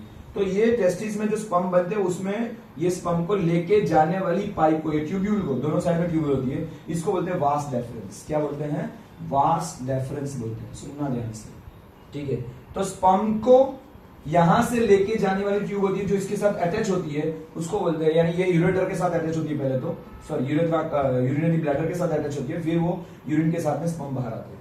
पर ये जो पाइप होती है, ये जो ट्यूब होती है, इसको बोलते हैं वास डेफरेंस, और इसको कट किया जाता है। एक मेथड है जिसका नाम है सर्जिकल मेथड, मैंने अभी लिखा था सर्जिकल मेथड। क्या बोला था मैंने, सर्जिकल मेथड। और सर्जिकल मेथड में क्या करते हैं, इसको कट करते हैं, क्या करते हैं, इसको, ये ट्यूब को काट देते हैं, जिसको देसी भाषा में नहीं, इसको बोलते हैं वेसेक्टोमी। क्या बोलते हैं, वेसेक्टोमी। टॉमी नाम का कुत्ता नहीं, बराबर, वेसेक्टोमी नाम है। और वेसेक्टोमी का दूसरा देशी मतलब है नसबंदी करवाना। क्या बोलते हैं, नसबंदी, जो मेल करवाते हैं, यानी मेल क्या करवाते हैं, एक सर्जिकल ऑपरेशन करवाते हैं छोटा सा, जिसमें इसको काट दिया जाता है, और यहाँ पे से इसको कुछ मतलब सर्जिकल मेथड से इसको बांध दिया जाता है इस जगह को, ताकि फिजिकल रिलेशन करें कंडोम के बिना या कुछ भी, तो क्या होगा, यहाँ से स्पर्म आएंगे ही नहीं, यहाँ से आगे स्पर्म नहीं आएंगे, तो स्पर्म वजाइना में ही जाएंगे, तो ऑब्वियसली वो कभी फर्टाइल होगा ही नहीं, अंडरस्टूड। तो ये होता है नसबंदी करवाना, जो पुरुष करवाते हैं, मेल करवाते हैं, जिसको वैसेक्टोमी बोलते हैं। ये और एक सर्जिकल मेथड है, तीसरी मेथड, ठीक है। पहला मैंने बताया कंडोम पहनते हैं, फीमेल कंडोम पहनती है, मैंने बोला आईपील लेती है, मतलब गर्ल्स को पील लेनी पड़ती है, कॉपर टी की मेथड हो गई, और साथ में आया सर्जिकल मेथड, ठीक है, जो मेल करवाते हैं। वैसा ही सर्जिकल मेथड फीमेल भी करवाती है, वैसे ही सर्जिकल मेथड फीमेल भी करवाती है। अगर मेल नहीं करवाते हैं नसबंदी, तो फीमेल भी करवाती है। यहाँ पे फैलोपियन ट्यूब को कट किया जाता है, फीमेल का जो ये जो पोर्शन है उसमें फीमेल के ये फैलोपियन ट्यूब को कट किया जाता है यहां से, ठीक है। क्यों कट किया जाता है? ताकि ओवम बना, एग एक्टिव हुआ, लेकिन वो एग यहां से आगे अंदर आएगा ही नहीं, यूटेरस में एग ही नहीं आएगा तो कुछ नहीं होगा, और ये कट किया जाता है ये सर्जिकल में। जैसे कि मेल के सर्जिकल मेथड को हम लोग बोलते हैं वेसेक्टोमी, वैसे फीमेल के सर्जिकल मेथड को बोलते हैं ट्यूबेक्टोमी। क्या बोलते हैं?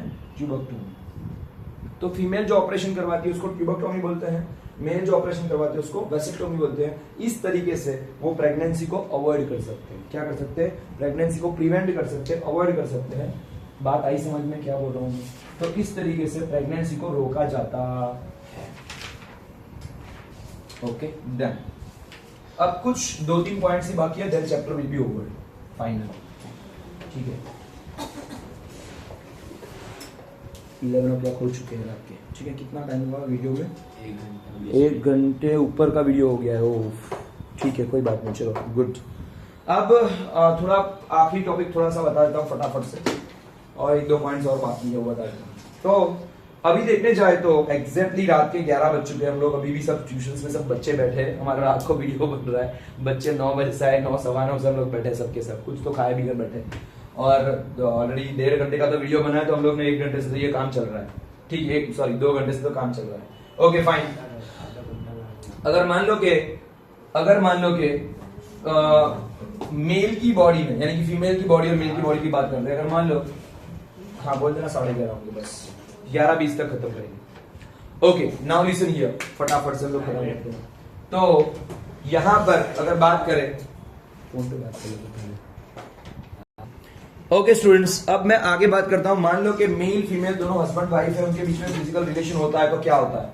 अगर मेल है और फीमेल है, एक मेल है एक फीमेल है, और दोनों के बीच में अगर फिजिकल रिलेशन होता है, मान लो कि वो हस्बैंड वाइफ है, हस्बैंड है वाइफ है, इसकी उम्र 27 है, इसकी उम्र 25 है। मैं जस्ट उम्र इसलिए लिख रहा हूं कि थोड़ा आपको समझ में आए, ठीक है। तो अगर ये दोनों के बीच में फिजिकल रिलेशन होता है तो क्या होता है? फीमेल के अंदर जो एग होता है, सुनना भी ध्यान से थोड़ा सा, फीमेल के अंदर जो एग होता है, वो एग के अंदर एक होल होता है, सुनना। ये एग को बोलते हैं ओवम, जो मैंने अभी ओवरी में ड्रॉ किया था, अभी मैंने रफ कर दिया, ठीक है ना। छोटा सा एग होता है, पर मैंने उसको थोड़ा बड़ी साइज में बताया। तो फीमेल का जो एग है, वो एग को बोलते हैं ओवम, जो हर मंथ में रिलीज होता है। और जब फिजिकल रिलेशन होता है तो इसको बोलते हैं, ये एग को बोलते हैं, ये एग को बोलते हैं फीमेल गैमेट। क्या बोलते हैं इसको? फीमेल गैमेट बोलते हैं, फीमेल गैमेट बोलते हैं। और मेल का जो गैमेट होता है इसको बोलते हैं स्पर्म, ठीक है ना। ये होता है स्पर्म,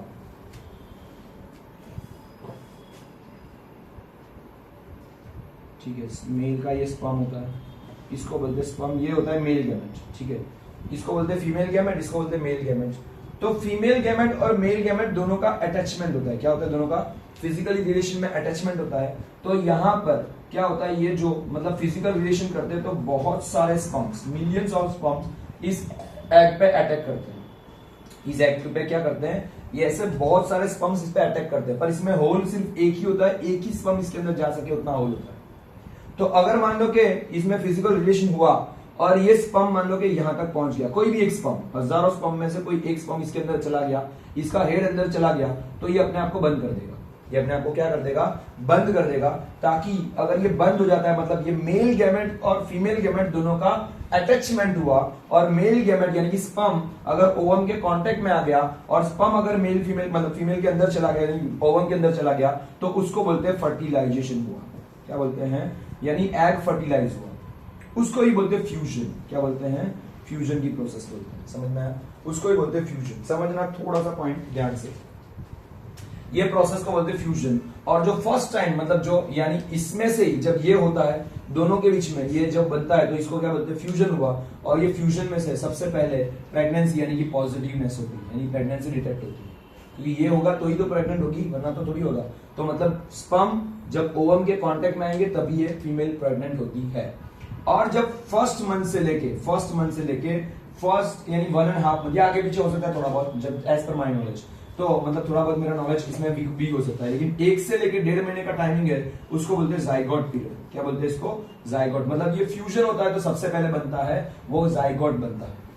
देन वो जायगोट धीरे धीरे करके डेवलपमेंट होता है, वो 2 से 2.5 मंथ के बाद, यानी 2.5 मंथ से लेके 6 मंथ तक की जो प्रोसेस है या 5.5 मंथ की जो प्रोसेस है उसको बोलते हैं एम्ब्रियो। यानी ये जो एग होता है वो धीरे धीरे करके डेवलप होता है फीमेल की यूटेरस के अंदर। ये यूटेरस है इसकी, उनकी, और यूटेरस में ये एग होता है, धीरे धीरे करके फर्टाइल होता है और ये धीरे धीरे करके बड़ा होता है। मतलब वो उसमें से बेबी का मतलब बेबी बनते रहता है, अंडरस्टूड। बेबी के ऑर्गन आते हैं, बेबी का मतलब हार्ट आता है, बेबी का लंग्स आते हैं, बेबी का स्कल बनता है, फेस बनता है, हाथ बनते हैं, पैर बनते हैं, आंख बनती है, ब्रेन आता है, मतलब पूरा बेबी धीरे धीरे करके डेवलपमेंट होता है। उस पीरियड को बोलते हैं एम्ब्रियो।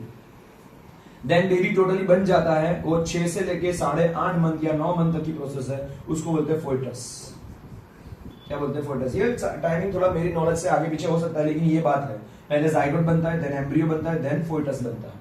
और 9 मंथ के बाद जब बेबी की मतलब जब डिलीवरी होती है मदर की, और उसमें जब बेबी का जन्म होता है उसको बोलते हैं बेबी, यानी इसको बोलते हैं इन्फेंट बेबी, ठीक है ना। इस तरीके से पूरा पीरियड्स होता है, ठीक है। तो पहला zygote period, then embryo, then foetus, then baby का जन्म। पर हमारे मेल के अंदर 2 टाइप के स्पर्म होते हैं जिसका नाम है एक्स और वाई स्पर्म। 2 टाइप के स्पर्म होते हैं जिसमें एक्स स्पर्म अलग होता है, वाई स्पर्म अलग होता है, ठीक है। पर फीमेल का जो ओवम होता है ना, उसके अंदर तो 2 एक्स ही होते हैं, फीमेल के अंदर वाई नाम की कोई चीज होती नहीं है। उनके मतलब हमारे बॉडी में 23 पेयर ऑफ क्रोमोसोम्स होते हैं। 23 पेयर ऑफ क्रोमोसोम मतलब 46 क्रोमोसोम्स होते हैं, उसमें से 22 पेयर मेल और फीमेल में कॉमन होती है। पर 23rd नंबर की जो पेयर होती है ना, वो सेक्सुअल पेयर होती है, उसी से जेंडर यानी कि सेक्स अलग होता है, यानी कि मेल अलग होता है, फीमेल अलग होती है, ठीक है। तो अगर मान लो कि इंटरकोर्स के दौरान अगर एक्स नाम का स्पर्म अगर अंदर चला गया, तो फीमेल के पास तो एक्स ही है, फीमेल के पास तो क्या है, फीमेल के पास तो एक्स ही है, और मेल का भी एक्स नाम का स्पर्म गया, तो एक्स एक्स जब जुड़ेंगे तो इससे बेबी गर्ल का जन्म होगा। इसका जन्म होगा, बेबी गर्ल का जन्म होगा। अगर मान लो कि वाई नाम का स्पर्म गया, तो फीमेल के पास तो एक्स ही है, लेकिन यहां से अगर वाई नाम का स्पर्म गया तो वो उससे बनता है बेबी बॉय बनता है, अंडरस्टूड। इसलिए आज से कुछ सालों पहले, 30-40 सालों पहले लोग मतलब हमारे इंडिया की थोड़ी मेंटालिटी ऐसी है, तो इंडियंस में मदर्स को थोड़ा ताना देते थे, सासू माए और ये सब मतलब ससुराल वाले, के बोलते तूने मतलब मान लो एक लड़की हुई, दूसरी लड़की हुई, तो उनको ताना देते कि तू ऐसी है वैसी है, तू लड़कियों को ही जन्म देती है, हमको तो वंशज चाहिए, हमको बेटा चाहिए, बेटे का जन्म नहीं देते। लेकिन उसके लिए फीमेल रिस्पॉन्सिबल नहीं है, फीमेल के पास वाई नाम की कोई वस्तु ही नहीं है, मतलब वो फीमेल के पास तो ऑलरेडी एक्स ही है, और उसके लिए 100% मेल ही रिस्पॉन्सिबल होता है, अंडरस्टूड। दैट्स व्हाई यहाँ पे अगर वाई नाम का स्पर्म जाएगा तो उसमें से बेबी बॉय होगा, और एक्स नाम का स्पर्म जाएगा तो बेबी गर्ल का जन्म होता है, ठीक है, अंडरस्टूड। ये स्टूडेंट्स कुछ आखिरी टॉपिक्स है, बट अभी हम लोग रात को वीडियो बना रहे थे, 9 बजे के बच्चे आए हैं स्टूडेंट्स है मेरे ट्यूशंस के, उनके पेरेंट्स के भी कॉल आ रहे हैं, मेरा फोन ऊपर से एरोप्लेन मोड में पड़ा है, तो थोड़ा पेरेंट्स को थोड़ा चिंता होती है, और फिर साथ में गर्ल्स भी है, तो मैं शायद तक वीडियो को यहाँ पे इतने तक ही रखूंगा। एक लास्ट टॉपिक छोटा सा बता के, थोड़ा बहुत टॉपिक बाकी है, पर मैं यहाँ तक ही वीडियो बना पाऊंगा, ठीक है, क्योंकि 1.5 घंटा ऑलरेडी वीडियो में हो चुका है। यहाँ पे तो 2-2.5 घंटे से बच्चे बैठे, और रात के 11:30 ऊपर हो गया, कितना बजा है अभी, 11:16 हो चुका है, मतलब अभी सब पेरेंट्स भी थोड़े वो हो रहे, ठीक है। अभी मैं लास्ट टॉपिक बताता हूँ, प्लेसेंटा, और हम लोग स्टॉप करेंगे। मुझे बनाना तो था, पर अभी जितना भी हो रहा है उतना मैं अभी यहाँ तक बता रहा हूँ, ठीक है। प्लेसेंटा क्या होता है? प्लेसेंटा का मतलब होता है जहां पे मदर के यूटेरस में, ये मैंने यूटेरस बनाया है, ठीक है, और यूटेरस में जो वॉल होती है, यूटेरस की बात मैं पूरा फिगर नहीं ड्रॉ कर रहा हूँ, तो ये जो यूटेरस वॉल है, यूटेरस वॉल यानी यूटेरस के अंदर ये जो एग होता है वो फर्टाइल होता है, और उसमें से बनता है एम्ब्रियो। पहले जाइगोट बनता है, देन एम्ब्रियो बनता है, मैंने बोला था ये। तो जाइगोट में से जब एम्ब्रियो बनता है, एम्ब्रियो बनने की जो स्टेज है उसकी बात करते हैं, तो यहाँ पे ब्लड की वॉल होती है, क्या होती है, साइड में ब्लड की वॉल होती है, इस तरह यूटेरस में साइड में ब्लड की वॉल होती है, और यहाँ पे जब प्रेगनेंसी डिटेक्ट हो जाती है, सुनना, जब प्रेगनेंसी डिटेक्ट होती है, तो प्रेगनेंसी डिटेक्ट होने के बाद जब ये एग का फर्टिलाइजेशन होता है, जाइगोट में से जब एम्ब्रियो बनता है, क्या बनता है, जाइगोट में से जब एम्ब्रियो बनता है ये एग, तो एम्ब्रियो में से वो बेबी का डेवलपमेंट होना शुरू होता है। पहले मतलब बेबी के ऑर्गन बनते हैं, कुछ धीरे धीरे करके डेवलपमेंट होता है, ठीक है। तो वो जब डेवलपमेंट्स होते हैं, बेबी के ऑर्गन्स बनना शुरू होते हैं, बेबी का हार्ट बनता है, बेबी का लंग्स बनते हैं, बेबी के आईज बनती है, पूरा फेस बनता है, ब्रेन आता है, हाथ पैर आते हैं, एटसेट्रा एटसेट्रा, पूरा बॉडी इन शॉर्ट बनते जाता है धीरे धीरे। तो एम्ब्रियो को ग्रोथ करने के लिए, मतलब बेबी का जन्म तो अंदर अभी हुआ नहीं है, पर बेबी का बॉडी तो बनना शुरू हो गया है, और बॉडी बनने के लिए भी उसको न्यूट्रिएंट्स तो चाहिए, ऑक्सीजन चाहिए, ग्लूकोज चाहिए, न्यूट्रिएंट्स चाहिए, तो ये सब मिलेगा कहां से? तो इसी वजह से ये ब्लड की वॉल यूटेरस में यहाँ पे होती है, और ब्लड हमारा क्या करता है, हमारे बॉडी में जब हम लोग खाना खाते हैं वो खाना डाइजेस्ट होने के बाद आखिर में न्यूट्रिएंट्स बनने के बाद ब्लड में ही चला जाता है और ब्लड पूरे बॉडी में घूमता है, ब्लड पूरे बॉडी में सर्कुलेट होता है और वो पूरे बॉडी में हर एक जगह पे हमारी एनर्जी को बनाता है, पहुंचाता है। यानी कि जो न्यूट्रिएंट्स होते हैं वो हर जगह पे हर सेल पे पहुंचते हैं और साथ में हम सांस में जो ऑक्सीजन लेते हैं वो भी लास्ट में कहां पे जाता है, ब्लड में मिक्स होकर वो सेल तक पहुंचता है। यानी कि जब तक बॉडी में ऑक्सीजन नहीं मिलता है तो हम लोग जिंदा नहीं रहते। हर एक सेल में ऑक्सीजन नहीं मिलता तो हमारा वो ऑक्सीजन नहीं मिलेगा तो हमारा वो सेल भी नहीं जिंदा रहेगा। अगर मान लो ये फिंगर का ये पार्ट है, यहाँ पे अगर ऑक्सीजन और उसका न्यूट्रिएंट नहीं पहुंचेगा तो ये फिंगर सुन्न हो जाएगी, इसको काटना पड़ेगा।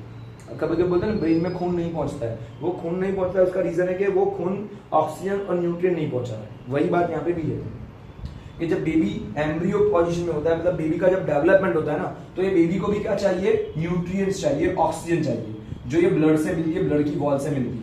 पर ब्लड की वॉल से ऐसा नहीं है कि वो स्प्रे हो रहा है, एक्चुअली इसमें टिश्यू होता है। जैसे कि हम लोग जन्म लेते हैं तो यहाँ पे से नाभि से हम लोग, हमारा मम्मा से हम लोग अटैचमेंट होता है, पता है ना, जब बेबी का जन्म होता है उसको वो ऐसा क्लिप से उसको काटते हैं, है ना, तो वो यहाँ पे प्लेसेंटा करके टिश्यू होता है जो ये न्यूट्रिएंट्स पहुंचाने का काम करता है, जिसकी वजह से बेबी बना रहता है या बेबी का ग्रोथ होता है। तो इसी को बोलते हैं प्लेसेंटा टिश्यू, जो एम्ब्रियो स्टेज में होता है। और एम्ब्रियो के बाद में जब बेबी को जरूरत होती है न्यूट्रिएंट्स की, वो न्यूट्रिएंट्स पहुंचाने का काम करता है, वो टिश्यू को बोलते हैं प्लेसेंटा। ठीक है, और इसका 2 मार्क्स का क्वेश्चन भी पूछा जाता है।